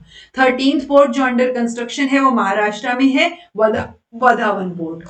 ओके जी, ये कुछ एक डैम्स हैं जहां से क्वेश्चन आने के चांसेस हैं, और एक बार आया हुआ है। तो भाखड़ा नंगल डैम, अगर और कुछ याद नहीं हो तो एटलीस्ट कौन सी नदी पे है ये याद रख लो। तो भाखड़ा नंगल डैम सतलुज पे है, हिमाचल प्रदेश में। सरदार सरोवर डैम एसएसडी, ये गुजरात में है, नर्मदा रिवर पे। ठीक है, मल्टीपर्पज डैम है, इंपॉर्टेंट है, यूज होता है, और बहुत सारे स्टेट्स में इसकी वजह से जो इलेक्ट्रिसिटी जनरेट होती है वो भी जाती है, जैसे गुजरात, मध्य प्रदेश, महाराष्ट्र, राजस्थान। उकई डैम तापी रिवर पे है, ये बात याद रखिए, और ये सेकंड लार्जेस्ट रिजर्वायर है गुजरात में इस सरदार सरोवर डैम के बाद। ओके, इसको वल्लभ सागर भी बोलते हैं। देन है जी नागार्जुन सागर डैम, ये कहां पे है, ये कृष्णा रिवर पे है, तेलंगाना और आंध्र प्रदेश में। ठीक है, देन है टेहरी डैम, ये इंडिया टॉलेस्ट डैम है, one of the highest in highest world में, one of the highest in, तो इंडिया का टॉलेस्ट टेहरी डैम है उत्तराखंड में, ये बात याद रखिए, on Bhagirathi river.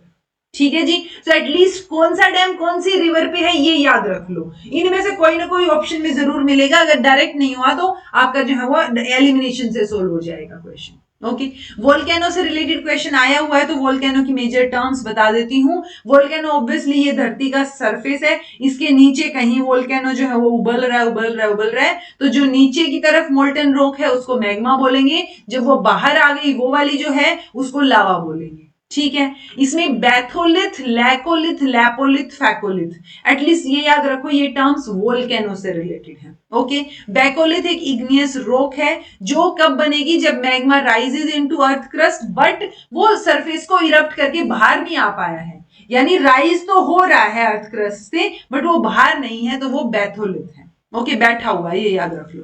Laccolith forms when high pressure magma moves the strata of sedimentary rock, तो वो जब सेडिमेंट्री रॉक की लेयर्स में ये हाई प्रेशर मैग्मा बनता है तो उसको लैकोलिथ बोलते हैं। लैपोलिथ एक इग्नियस इंट्रूजन है with a depressed central region, this mass is developed as an attribute to magma, do not find its way to the surface but laterally spread हो जाएगा, तो laterally लेटा हुआ spread याद रख लो लैपोलिथ से। ओके, फैकोलिथ इंट्रूजन है of liquid rock formed when magma pushes up from deep when the earth into any cracks within the earth into any crack or space, तो उसको हम फैकोलिथ बोलते हैं, जो कि लिक्विड रॉक फॉर्म में है एक तरीके से। ठीक है, ये इंपॉर्टेंट है जी, यहां से क्वेश्चन आने के चांसेस 99% है, क्योंकि काफी क्वेश्चन इससे आए हुए हैं।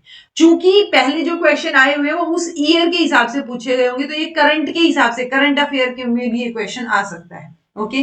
रिन्यूएबल एनर्जी के बारे में है ये, रिन्यूएबल एनर्जी की एक रिपोर्ट है, international renewable energy agency arena ये रिलीज करती है इस रिपोर्ट को, रिन्यूएबल एनर्जी स्टैटिस्टिक 2024, ठीक है।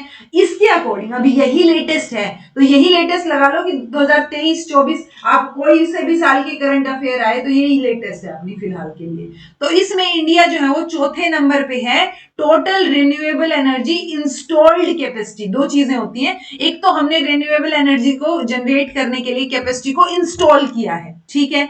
अब वो इंस्टॉलेशन में से कितनी जनरेशन होती है, वो जनरेट किसने ज्यादा की, वो अलग लिस्ट रहेगी, ओके। तो टोटल रिन्यूएबल एनर्जी की इंस्टॉल्ड कैपेसिटी में इंडिया टॉप 5 में आ रहा है, चौथे नंबर पे है, पहले पे चाइना, यूएसए, तीसरे पे ब्राजील एंड पांचवे पे जर्मनी, ओके। अब इंस्टॉल्ड कैपेसिटी के हिसाब से अपने राज्यों में कौन है, तो देखो 31 मार्च 2024 के हिसाब से मतलब वहां तक, क्योंकि इंक्लूड किया है ना ये उसी बेसिस पे, तो पहले की पिछले साल की रिपोर्ट तो आएगी अगले साल, ओके। तो गुजरात, राजस्थान, तमिलनाडु, कर्नाटक, महाराष्ट्र, ये टॉप 5 स्टेट्स हैं जहां पे मेजॉरिटी ऑफ जो है क्या है अपना इंस्टॉल्ड कैपेसिटी है। Collectively 61% total installed renewable energy capacity को दर्शाते हैं। तो जब इंस्टॉल्ड कैपेसिटी की बात आए तो गुजरात सबसे टॉप पे है, ये बात याद रखिएगा। सोलर एनर्जी सेक्टर की बात आए, इन्हीं में से ये रिन्यूएबल के टोटल हैं, यानी टोटल रिन्यूएबल एनर्जी अगर इंस्टॉल की गई है कहीं पे, तो वो वहां पे रिन्यूएबल एनर्जी के सोर्सेज के इंस्टॉलेशन में गुजरात सबसे आगे है सारे, क्योंकि रिन्यूएबल एनर्जी अलग अलग तरीके से हो सकती है, सोलर हो सकती है, विंड के तरीके से हो सकती है, और सारी चीजें हो सकती है। तो वैसे ही तो ओवरऑल में गुजरात, सोलर सेक्टर में राजस्थान सबसे ऊपर है, यानी राजस्थान, गुजरात, कर्नाटक, तमिलनाडु। आप देखो यही स्टेट्स हैं जो ऊपर नीचे हो रहे हैं, ठीक है, ये ओवरऑल में ये सारे हैं। अब सोलर सेक्टर में राजस्थान आगे आ गया, देन आपका ये जो है ये देखो विंड पावर, विंड पावर में अगर इंस्टॉलेशन देखोगे तो गुजरात सबसे आगे आ गया, अगेन गुजरात के बाद तमिलनाडु है। 2018 में एक क्वेश्चन आया हुआ था, तो 2018 के हिसाब से तमिलनाडु सबसे आगे था। तो ये क्वेश्चन का आंसर आप सेम तो नहीं रख सकते ना जो आपके पहले पूछा गया है, ओके। तो ये बात याद रखनी है, यानी गुजरात ओवरऑल में भी आगे है, विंड में भी आगे है, सोलर में राजस्थान आगे है। बायो एनर्जी सेक्टर, उसमें भी एक सब्सटेंशियल ग्रोथ हमें देखने को मिली है अगर आप overall total bio energy sector देखोगे तो। अच्छा, ये जो आपकी हाइड्रो इलेक्ट्रिक की बात करेंगे हम थोड़ी सी, हाइड्रो इंस्टॉल्ड कैपेसिटी की बात करेंगे तो हिमाचल प्रदेश सबसे ऊपर है, हिमाचल प्रदेश क्योंकि रिवर्स है ना वहां ज्यादा। देन उत्तराखंड, कर्नाटक, जम्मू कश्मीर, महाराष्ट्र और तेलंगाना, ये टॉप 6 स्टेट्स या यूटीज में से सब में से हैं ये, जो कलेक्टिवली 57%। तो आपको ये परसेंटेज याद रखने की जरूरत नहीं है, बट आपको ये याद रखने की जरूरत है कि इंस्टॉल्ड कैपेसिटी में गुजरात सबसे ऊपर है, सोलर सेक्टर में राजस्थान, विंड में अगेन गुजरात, और आप जो है इसको क्या बोलते हैं हाइड्रो में देखोगे तो आपका जो है Himachal Pradesh, okay. Then generation, यानी इंस्टॉल्ड तो कर दिया, पर उस इंस्टॉलेशन के बाद ज्यादा एनर्जी किसने जनरेट की है, रिन्यूएबल एनर्जी, तो वो ओवरऑल देखोगे तो यहां पे आपका राजस्थान आ गया जी। एनर्जी जनरेशन में राजस्थान सबसे टॉप पे है, ओके। सोलर सेक्टर में देखोगे वहां पे राजस्थान सबसे टॉप पे है। देन आपका ये विंड पावर जनरेशन में देखोगे तो गुजरात टॉप पे है। देन आपका महाराष्ट्र टॉप पे है अगर आप क्या देखोगे बायो एनर्जी सोर्सेज से देखोगे तो, ठीक है। लार्ज हाइड्रो के बेसिस पे आप क्या देखोगे, ये आपका हिमाचल प्रदेश टॉप पे है। So around and around same है, बट ओवरऑल में राजस्थान गुजरात एक्सचेंज हो गया है जब हमने इंस्टॉल्ड और जनरेशन की बात की है, ओके। देन एक और क्वेश्चन आ सकता है जी फॉरेस्ट से related. 18th India state of forest report 2023 में रिलीज हुई। ये रिपोर्ट 2 साल में एक बार रिलीज होती है, 1987 के बाद से ही, ठीक है। तो फॉरेस्ट सर्वे ऑफ इंडिया यानी एफएसआई इसको रिलीज करता है। अब ये रिपोर्ट ऑब्वियसली 2023 की रिपोर्ट आई है, तो अभी तो आने से रही, 24 की नहीं है कोई, 25 की एंड तक आएगी, 2 साल बाद आती है, 23 की आ गई, 24 और 25 की फिर वो 26 में आएगी, राइट। तो पॉइंट ये है आपका कि ये वाली रिपोर्ट से रिलेटेड आपको याद रखनी है चीजें। क्या याद रखना है, देखो टोटल फॉरेस्ट एरिया, ऑब्वियसली बात है, आप ये याद रखिए फॉरेस्ट कवर ज्यादा है, ट्री कवर कंपैरेटिवली कम है, ओके। तो फॉरेस्ट और ट्री मिला के टोटल 25% जो है, मान लो 100% ज्योग्राफिकल एरिया है अपना, उस 100% में से 25% फॉरेस्ट और ट्री कवर ने घेर रखा है, ये बात याद रखनी है।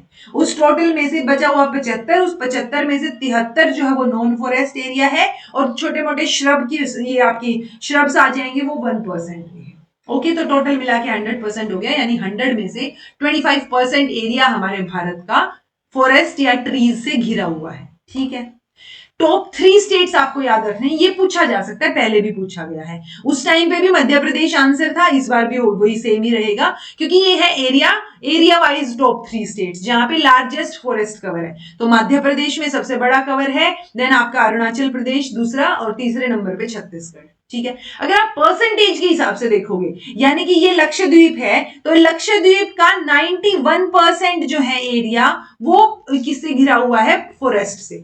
ओके, यानी बचा हुआ 9% ही हैबिटेट के लायक है। पॉइंट ये है। सो ये एरिया वाइज तो सेम ही रहेगा, क्योंकि एरिया ठीक है हम थोड़ा बहुत करके कई बार बढ़ाते हैं, बट इतना नहीं बढ़ेगा कि आप 77 को क्रॉस कर दो। तो मध्य प्रदेश टॉप पे रहेगा, ये बात याद रखिए, पहले भी क्वेश्चन आया हुआ, फिर से आ सकता है। बट अगर इसके परसेंटेज वाइज पूछा जाए तो लक्षद्वीप सबसे टॉप पे है। अगर आपको याद हो तो लक्षद्वीप का आजकल टूरिज्म बढ़ा रहे ना, हो सकता है ये भी बेचारा धीरे धीरे कम होने लग जाए, कि वहां पे भी पेड़ वेड़ कट कट आके कहीं होटल्स और रेस्टोरेंट्स और वो बनने लग जाएं। ओके, बट लक्षद्वीप अभी तक हाईएस्ट फॉरेस्ट कवर है परसेंटेज के हिसाब से, फॉलोड बाय मिजोरम और followed by Andaman and Nicobar. Okay, then ये चीज एटलीस्ट याद रखना जो मैंने अभी तक बताई आपको, थोड़ा बहुत और ध्यान रहता है तो ये याद रख सकते हो, increase in forest and tree cover, यानी कि हमने इतना पर्टिकुलर एरिया इंक्रीज किया कि इस बार हमने इतने एरिया में फॉरेस्ट उगा दिया या पेड़ उगा दिए, वो चीजें कर दी। तो वो एरिया को जब आप देखोगे तो मतलब होता है ना, increase by 1445 kilometre square with a 156, जिसमें ये फॉरेस्ट का अलग से याद रखने की जरूरत नहीं है, यानी हमने अराउंड 1400 किलोमीटर स्क्वायर एरिया पूरे देश में बढ़ाया है। एरिया तो उतना ही था, बट फॉरेस्ट का एरिया बढ़ाया है। ओके, मैक्सिमम इंक्रीज आपको कहां देखने को मिल रहा है? छत्तीसगढ़ ने बढ़ाया है 684 किलोमीटर स्क्वायर, और फिर यूपी ने बढ़ाया, तो हो सकता है यूपी यहां आ रहा है तो शायद यहां से क्वेश्चन आ जाए। So maximum increase Chhattisgarh, then UP, then Odisha, then Rajasthan. Okay, तो आप सिर्फ छत्तीसगढ़ यूपी याद रख लो।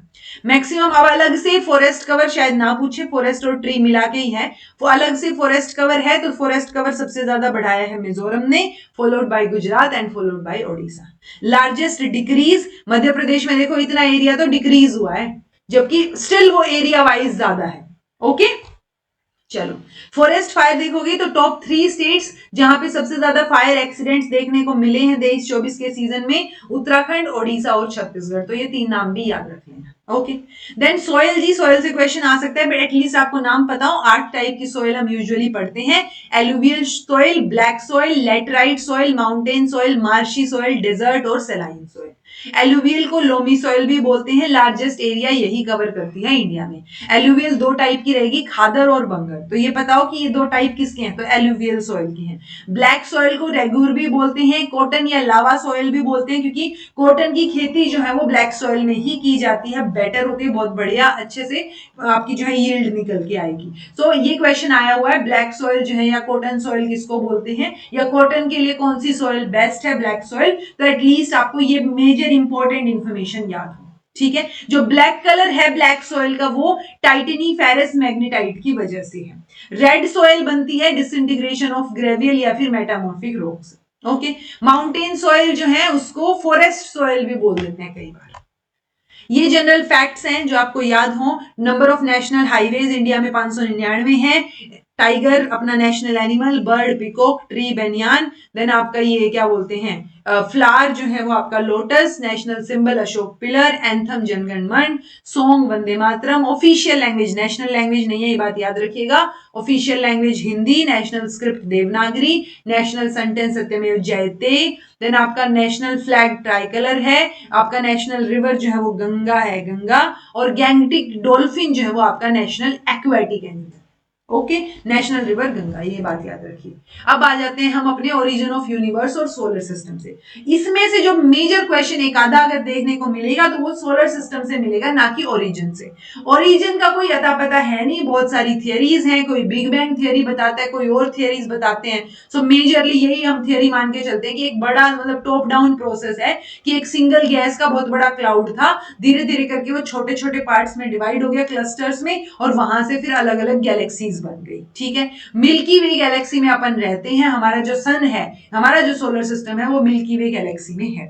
अब उस मिल्की वे गैलेक्सी में 8 प्लैनेट्स हम पढ़ते हैं। लास्ट प्लैनेट नेपच्यून है। नेपच्यून के आगे अब बहुत सारी चीजें हो सकती हैं, तो वो जो नेपच्यून के बियॉन्ड वाली चीज है उसको हम क्यूपर बेल्ट बोलते हैं। ओके, जहां पे हम मेजरली मानते हैं कि छोटी छोटी बॉडीज है, बट वो मेजरली आइस से बनी हुई है, टेम्परेचर बहुत कम है। ओके, ओर्ट क्लाउड का नाम याद रख सकते हो। प्लूटो के बियॉन्ड या मोस्ट डिस्टेंट एज, मतलब क्यूपिलर या आपकी क्यूपर बेल्ट में भी आप बिल्कुल एंड पे लगाओगे तो ओर्ट को क्लाउड को मानते हैं। ओके, ऊट क्लाउड एक जेंट स्फेरिकल शेल है जो अपने सन, प्लैनेट, क्यूपर बेल्ट सबके लास्ट में है, तो बिल्कुल एज आप मान लो, बहुत लास्ट में हम ऊट क्लाउड को लेके चलते हैं। नाम थोड़ा सा सुना सुना लगे। ओके, सोलर सिस्टम में याद रखने वाली चीजें हैं, सन है अपना, 8 प्लैनेट्स हैं अपने, Mercury, Venus, Earth, Mars, Jupiter, Saturn, Uranus, Neptune. 4-4 करके याद कर लो इनको, मरकरी, वीनस, अर्थ, मार्स। ये जो 4 हैं, ये पहले जो 4 बोलते हैं, ये 8 प्लैनेट में से जो पहले 4 हैं उनको टेरेस्ट्रियल प्लैनेट बोलते हैं, क्योंकि रॉकी सरफेस है इनका। उसके बाद वाले जो हैं जुपिटर, ये सैटर्न, यूरेनस और नेपच्यून, ये गैसेस से बने, तो गैस जाइंट्स बोल देते हैं इनको। प्लूटो 9th था, बट अब उसको ड्वार्फ प्लैनेट की तरह इंक्लूड किया जाता है।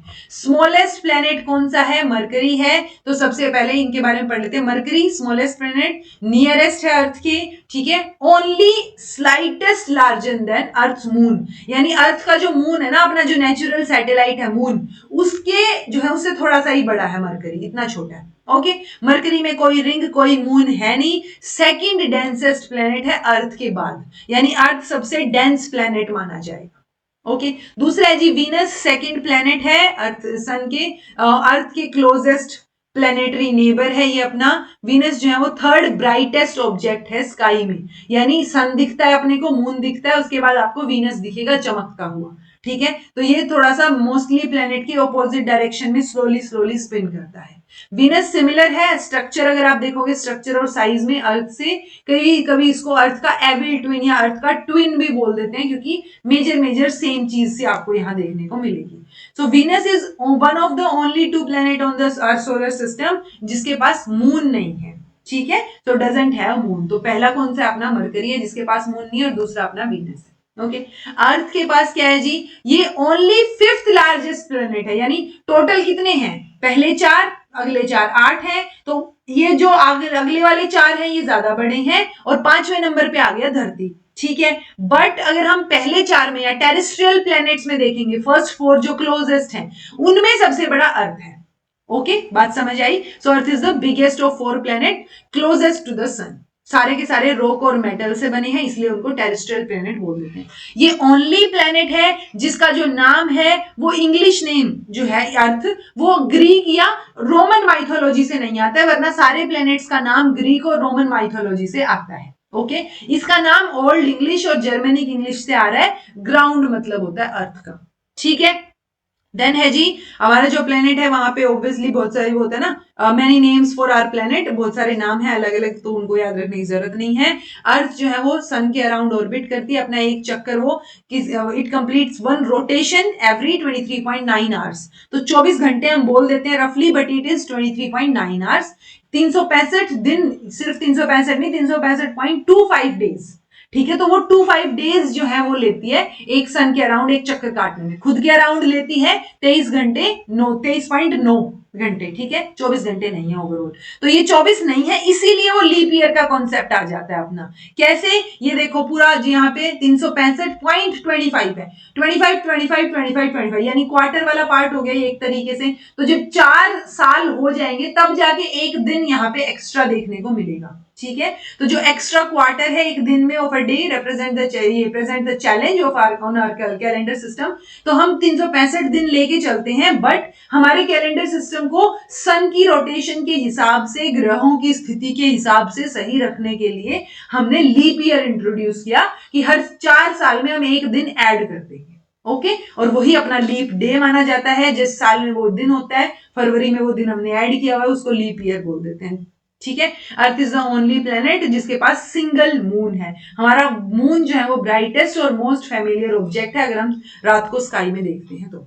मार्स फोर्थ प्लेनेट है जी सन से, एंड रेड प्लेनेट भी बोल देते हैं इसको। मंगल ग्रह अपना, 2 मून है इसके, 2 स्मॉल मून्स हैं, फोबोस और डियोम्स, आप नाम याद रख सकते हो। एंड ये वो रेड कलर जो है इसका, वो किस वजह से, आयरन मिनरल्स की वजह से, वो किसमें, मार्टियन डर्ट ऑक्सीडाइज और rust causes the surface to look red, तो वो आयरन मिनरल्स की वजह से वो ऑक्सीडाइज होके लाल नजर आता है। ओके, देन आता है अपना पांचवा जुपिटर। ये होता है Jupiter is world of extremes, क्योंकि इसमें एक्सट्रीम चीजें, ये सबसे बड़ा है, इसलिए इतना बड़ा है कि इसमें 1000 धरतियां फिट हो सकती हैं। 4 लार्ज मून्स हैं, छोटे छोटे मून्स भी हैं, तो टोटल ऑफिशियली 95 मून हमने इसके रिकॉग्नाइज कर रखे हैं इंटरनेशनल एस्ट्रोनॉमिकल यूनियन के द्वारा। अच्छा, IAU, अब आपको ये तो याद हो सकता है ना, समझ आ सकता है ना कि अगर आपको मैच द फॉलोइंग में ये बता दें कि मान लो इंटरनेशनल एस्ट्रोनॉमिकल यूनिट के हिसाब से कौन सा कितना पास है, तो वो आप अंदाजा तो लगा सकते हो कि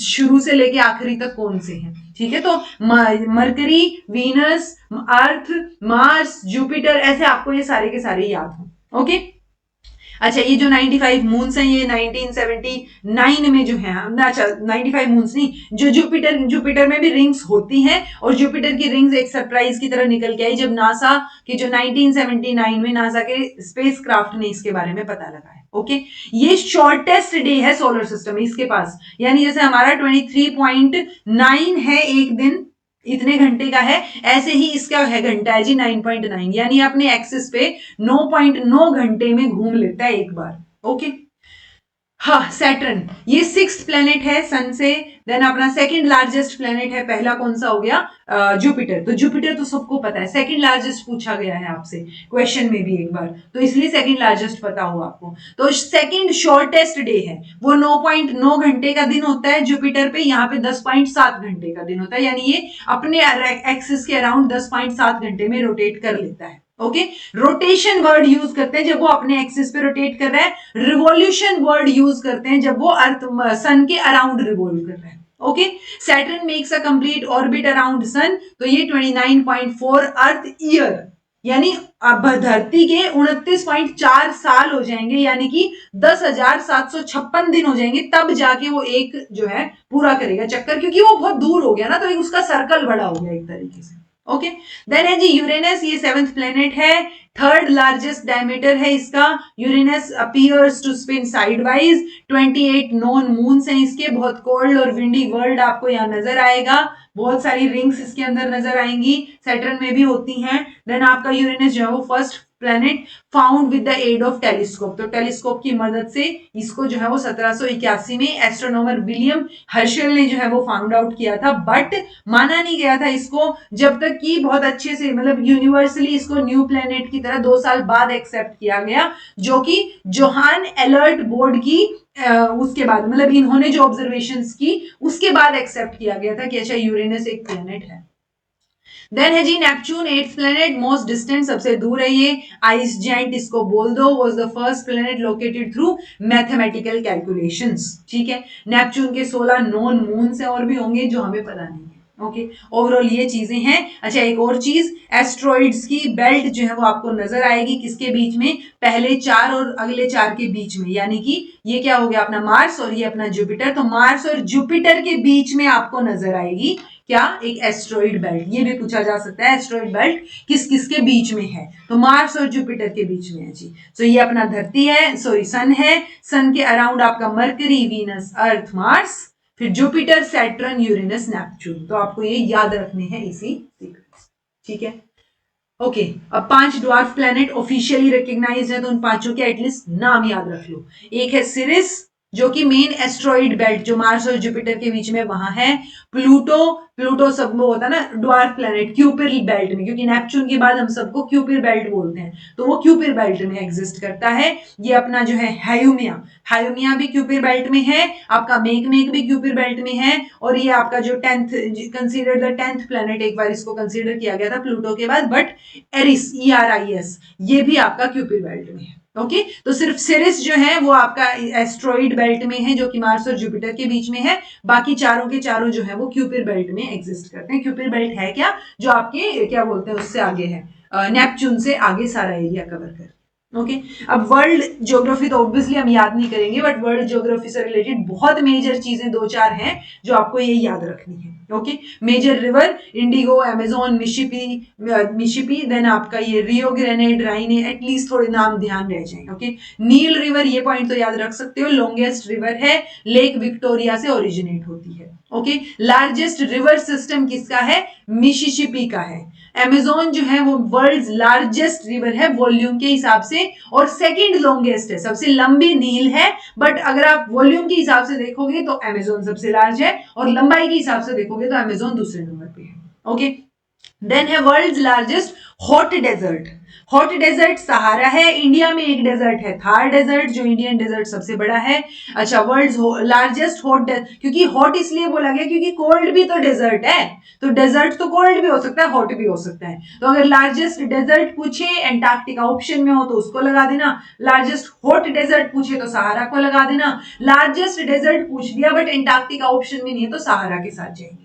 ओके ये नॉर्थ अफ्रीका में काफी सारे देशों को कवर करता है, ये मतलब वहां वहां है ये। गोबी डेजर्ट मंगोलिया और चाइना में है, कालाहारी डेजर्ट बोट्सवाना में है, रॉकी माउंटेन रेंज जो है वो अपनी नॉर्थ अमेरिका में है, और देन आपका Atlas mountain north western Africa, then Alaska mountain United State में, एल्प माउंटेन सेंट्रल यूरोप में, यूरल माउंटेन रशिया में, हिमालय काराकोरम हिंदुकुश ये अपना सेंट्रल एशिया में, और मेजरली इंडिया का भी, इंडिया में भी है ये सारा पार्ट। ओके तो मैं उम्मीद कर रही हूँ कि ये मेजर चीजें आपको याद रहेंगी, कि एटलीस्ट पता हो, एटलस पूछा है तो अफ्रीका तो याद हो, अलास्का पूछा है तो यूएस याद हो, एल्प पूछा है तो यूरोप याद हो, यूरल पूछा है तो आपका ये आपका रशिया याद हो, तो एटलीस्ट थोड़ी थोड़ी मेजर मेजर चीजें आपको पता। ठीक है जी। सो उम्मीद है यहां से आपका मैक्सिमम इनपुट आउटपुट रेशियो निकल जाएगा, बाकी हम क्वेश्चंस के थ्रू कर लेंगे एक आधा टॉपिक जो होगा। ओके क्वेश्चंस पे आ जाते हैं। What is the cold local air flowing downward in the Rhone valley? तो ऑब्वियसली फैक्चुअल क्वेश्चन है, लेकिन एक ही क्वेश्चन जो है वो कहां से आया था? वर्ल्ड ज्योग्राफी से, बट इसका मतलब ये नहीं अब मैं सारी वर्ल्ड ज्योग्राफी करवाने लगी। ओके आंसर रहेगा जी मिस्ट्रल, वो कोल्ड और ड्राई स्ट्रॉन्ग विंड है। ओके ये बात याद रखनी है। बची हुई क्या है? ओल्ड और एग्जांपल्स याद रख सकते हो कोल्ड लोकल विंड्स के, लोकल विंड्स है ये, ठीक है, मिस्ट्रल, बोरा, नॉर्थर, ब्लिजार्ड, देन आपका पुरगा, लेवेंडर, पेम्परो, तो ये नाम थोड़े बहुत ध्यान रहे तो ठीक है। चिनोक विंड जो है वो वार्म और ड्राई विंड है, जो कि ईस्टर्न स्लोप से या रॉकी माउंटेन, अब आपको पता तो हो कम से कम रॉकी माउंटेन का है जो हमने अभी अभी बात की। ओके तो वो चीजें मेजर मेजर है। देन इससे रिलेटेड एक कॉन्सेप्ट है जी सी ब्रीज, लैंड ब्रीज का, या वैली ब्रीज और माउंटेन ब्रीज का, ये ध्यान रख लेना, हो सकता है पूछ लिया जाए। सी ब्रीज तो ये डे टाइम विंड है that blows from the sea to land, caused by cooler air over the water pushing warmer air off the land, यानी कूलर वार्म, कोई भी चीज गर्म होगी भाप ऊपर की तरफ उठती है ना, तो दिन में सूरज है, पानी गर्म हो रहा है, भाप बन रहा है, भाप बन के उसकी जो रुख है वो किधर लेके जा रहा है उस हवा को, क्या बोलते हैं, क्या, अरे धरती की तरफ। ठीक है तो ये सी ब्रीज है, यानी सी की तरफ से आई है, ये लगा लो। रात को क्या होगा? लैंड ब्रीज होगी, क्योंकि लैंड जितनी जल्दी वो होता है ना, पानी को गर्म होने में और ठंडा होने में टाइम लगेगा, लेकिन लैंड जो है वो गर्म और ठंडी जल्दी होगी एज कंपैरिजन टू पानी। इफ आई एम रॉन्ग बताइएगा, ठीक है। सो लैंड जो है रात को, अब रात को जो सूरज नहीं है तो अब रात को जो है वो पानी ठंडा हो गया, अब यहां से गर्म हवा उठेगी तो वो किधर जाएगी गर्म हवा? अब इसकी तरफ, अपने सी की तरफ जाएगी।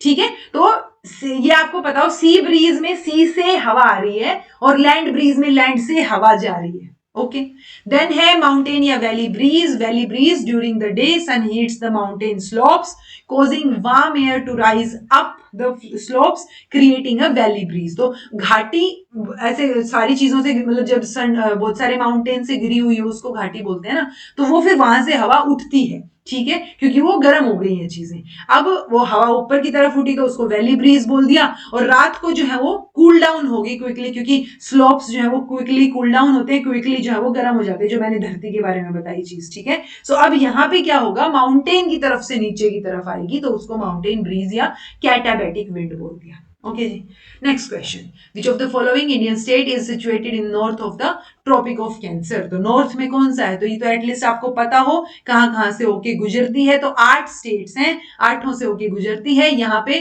त्रिपुरा और मिजोरम ही है, ठीक है, मणिपुर तो है नहीं, तो मणिपुर से होके नहीं गुजरती जी, ठीक है। तो आंसर हमारा मणिपुर हो जाएगा। तो आपको 8 के 8 स्टेट्स पता हो जहां से ट्रॉपिक ऑफ कैंसर गुजरती है।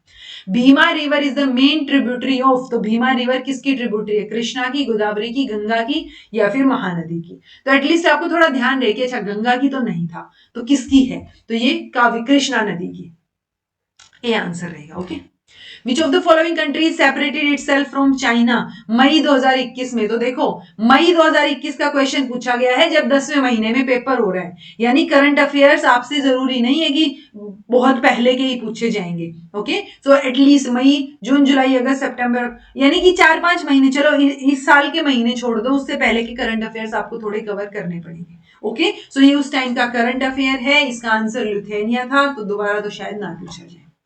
The molten rock under earth surface is, तो मैंने बताया था ना मोल्टन रॉक सरफेस के अंडर है या बीनीथ है, तो वो मैग्मा हो गई, और बाहर निकल गई तो वो लावा हो गई।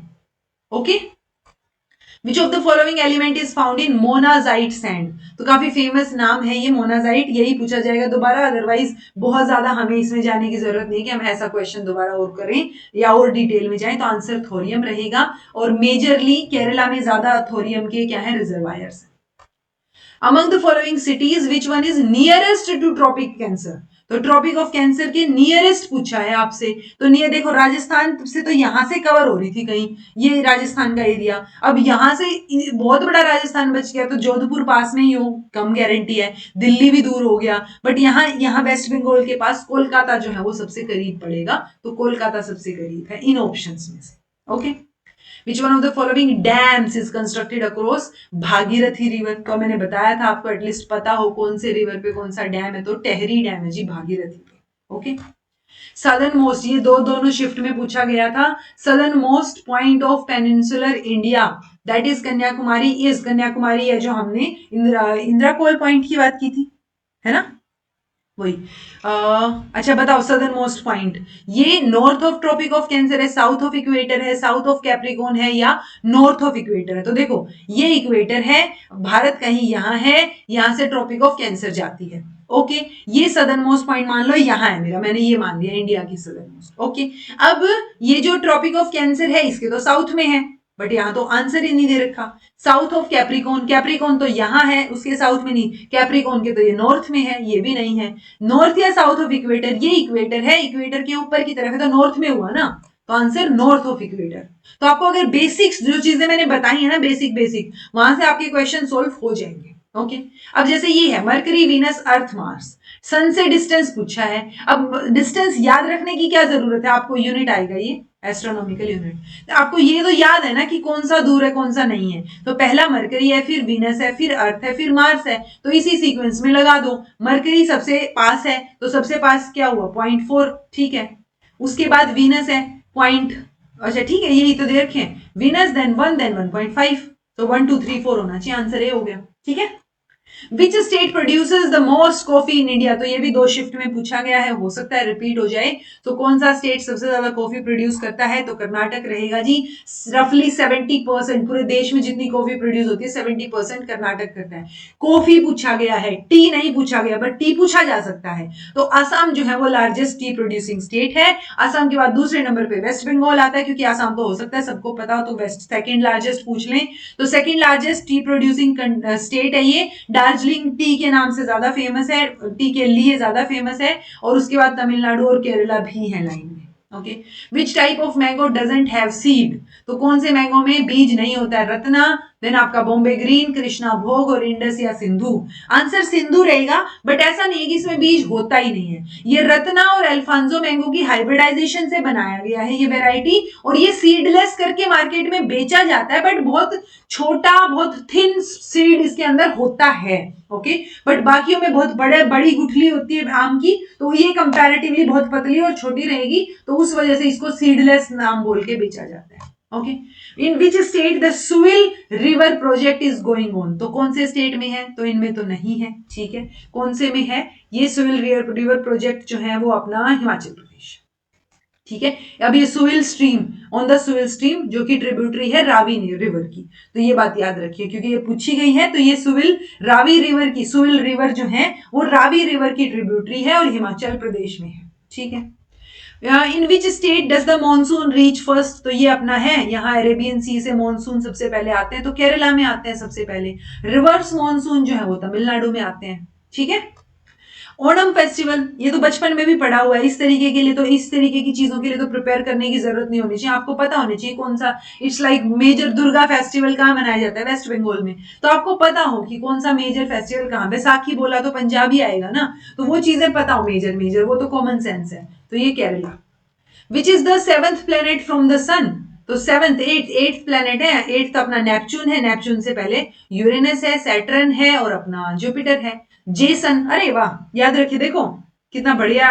अभी अभी अभी जो है न्यूमोनिक्स निकल के आई। अरे रुको, ठीक है। अपना क्या था, मरकरी, सबको पता है, मरकरी, वीनस, अर्थ, मार्स, यहां तक तो सबको याद हो जाता है। ठीक है। उसके बाद आप याद रखो जे और सन, जुपिटर, सैटर्न, यूरेनस, नेपच्यून। तो आठवां कौन सा है, सातवां, सातवां यूरेनस है।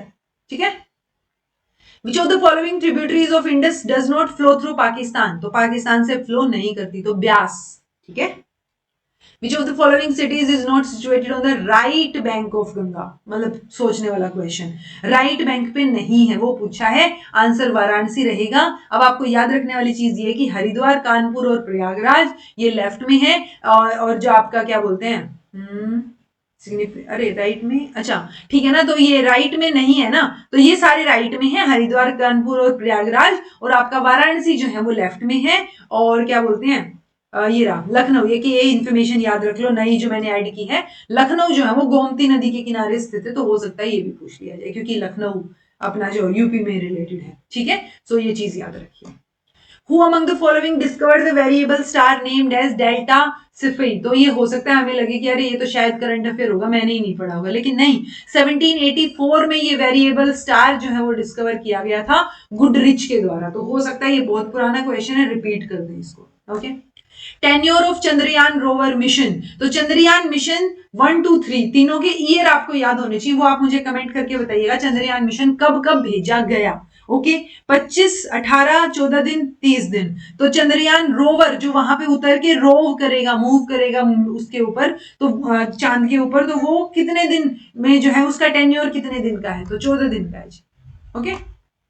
Which of the following states produces largest contribution to wind energy, ये देखो ये क्वेश्चन उस टाइम के हिसाब से है, उस टाइम के हिसाब से यहाँ पे तमिलनाडु था, बट अब क्या रहेगा विंड के हिसाब से। तो देखो हमने क्या किया था, सोलर के हिसाब से राजस्थान आ गया था, बट और विंड के हिसाब से अपना क्या आ जाएगा, गुजरात आ जाएगा। Okay. Which of the following state has the largest area under forest, ये क्वेश्चन दोबारा भी पूछा जा सकता है क्योंकि फॉरेस्ट वाली रिपोर्ट आ गई है दोबारा से, तो आंसर क्या रहेगा जी, मध्य प्रदेश। ठीक है। Followed by Arunachal Pradesh and Chhattisgarh. Which of the following state is the largest producer of iron ore, तो ये क्या है, ओडिशा। कर्नाटका लीडिंग प्रोड्यूसर है आयरन ओर का ओडिशा के बाद, तो ओडिशा, कर्नाटक, छत्तीसगढ़, गोवा, झारखंड। ओके। तो ओडिशा झारखंड बेल्ट जो है वो मेजर आयरन ओर बेल्ट है। Which of the following is the second largest planet in the solar system, second largest, first largest तो जुपिटर है, second largest सैटर्न है। ओके। वर्ड रेगार रेफर्स टू, तो मैंने आपको बताया था, पूछा गया है, तो रेगार को ब्लैक कॉटन सोइल बोलते हैं। ठीक है। लोमी सोइल, एलुवियल सोइल को बोलते हैं। तो ये चीजें थोड़ी थोड़ी याद हो आपको, तो answer black cotton soil, black colour किस वजह से वो भी पता हो। एलनीनो इज रिलेटेड टू, ये भी थोड़ा सा वर्ल्ड ज्योग्राफी से रिलेटेड क्वेश्चन है, तो एक क्वेश्चन आ सकता है वर्ल्ड ज्योग्राफी से, लेकिन बहुत टफ नहीं आएगा, आपको थोड़ा सा भी अंदाजा हुआ तो एलनीनो, नानीनो, ये जो है सी करंट्स हैं। ठीक है। तो बहुत सारे करंट्स हैं वर्ल्ड में, आप सबको नहीं याद रखोगे, ऑब्वियसली एग्जाम की डिमांड नहीं है, तो आप बस इतना जो क्वेश्चन ऑलरेडी आया हुआ है या क्वेश्चन के थ्रू आपने कहीं कोई चीज पढ़ ली वो ध्यान रखो। In which year Ganga action plan was started, ये वाला क्वेश्चन सोचने वाला है। हमने जो ऊपर पढ़ा था एनसीईआरटी के हिसाब से 85 था, बट इन्होंने आंसर 86 दिया था, तो आप मुझे बताइएगा ये 85 आएगा या 86 आएगा। ओके। क्योंकि एनसीईआरटी में 85 दिया हुआ था, एनसीईआरटी में। ओके। मैं एक बार वापस से चेक कर लेती हूँ ताकि कंफर्म हो जाए कि ये गंगा एक्शन प्लान जो है वो कहाँ था। गंगा एक्शन प्लान वो started in, it was started in 14 जनवरी 1986। फिर वहां पे क्यों 1985 था? शायद प्लान किया होगा, उसके बाद स्टार्ट कर दिया होगा 86 में। ठीक है, 86 याद रखो भाई, 14 जनवरी 1986 इनिशिएट किया था राजीव गांधी ने। ठीक है, वही पोल्यूशन, गंगा का पोल्यूशन कम करने के लिए। Okay, which is the oldest and most wide spread industry in India? तो सबसे पुरानी इंडस्ट्री कौन सी होगी? कॉटन, याद है कॉटन? ठीक है, तो टेक्सटाइल इंडस्ट्री रहेगी। फूड प्रोसेसिंग वगैरह तो बाद में आई है, माइनिंग बाद में आई है ज्यादा। तो सबसे पहले तो कॉटन, सूत कात के कपड़े तो पहनते थे ना, तो कॉटन इंडस्ट्री जो है वो सबसे पुरानी बोल सकते हो, तो वो टेक्सटाइल इंडस्ट्री में आ गई। पैरादीप पोर्ट कहाँ पे है? मैंने आपको मेजर मेजर पोर्ट बताए हैं। पैरादीप पोर्ट कहाँ है? उड़ीसा में है। ठीक है, एक हल्दिया पोर्ट भी होता है, ये पूछ लिया। हल्दिया पोर्ट कहाँ पे है? ये वेस्ट बंगाल में है। ठीक है, कोलकाता पोर्ट वेस्ट बंगाल में है। तो एटलीस्ट आपको याद हो। कोचिन पोर्ट कहाँ है? तो वो चीजें आपको याद हो कि कौन सा, विशाखापट्टनम पोर्ट। तो एटलीस्ट मेजर पोर्ट याद रखोगे ना, तो चीजें थोड़ी ईजी हो जाएंगी। ओके, सो पॉइंट ये है कि कंपैरेटिवली कम क्वेश्चन आपको ज्योग्राफी से देखने को मिलते हैं, क्योंकि ज्योग्राफी, हिस्ट्री और ये सारे एक ही यूनिट में है। तो इतने ही क्वेश्चन जो है वो पूछे गए हैं मेजरली, जो मैंने आपको करवा दिए हैं। उसके अलावा और इधर उधर के एग्जाम में पूछे गए होंगे, तो वो हम लास्ट में जब क्वेश्चन प्रैक्टिस करेंगे तो उसमें डाल दूंगी मैं। ठीक है, सो ये आपकी ज्योग्राफी जो है वो मेरी तरफ से कवर हो गई है जी। मैंने बहुत एनालाइज करके और इंपॉर्टेंट चीजों को कंपाइल करने की कोशिश की है, ताकि आपके बेसिक्स भी क्लियर हो, और अगर कोई चीज रटनी है तो वो स्पेसिफिक चीज आप रटो या याद करो जो पूछी जा सकती है। Okay, so this was all about today. Thank you so much for watching. अगर आपको लेक्चर इंफॉर्मेटिव लगा हो, समझ आया हो, किसी बच्चे ने पहले एग्जाम दिया हो और उसको समझ आ रहा हो कि हाँ ठीक है, काम की चीज करवाई है, तो लाइक शेयर सब्सक्राइब कर दीजिएगा। मुझे भी कमेंट करके बता दीजिएगा। कुछ समझ नहीं आया है तो पूछ लीजिएगा। ठीक है, so thank you so much for watching. Be happy, keep smiling, subscribe to Inculcate Learning because it is absolutely free. Be consistent in your efforts and take care. See you in next class.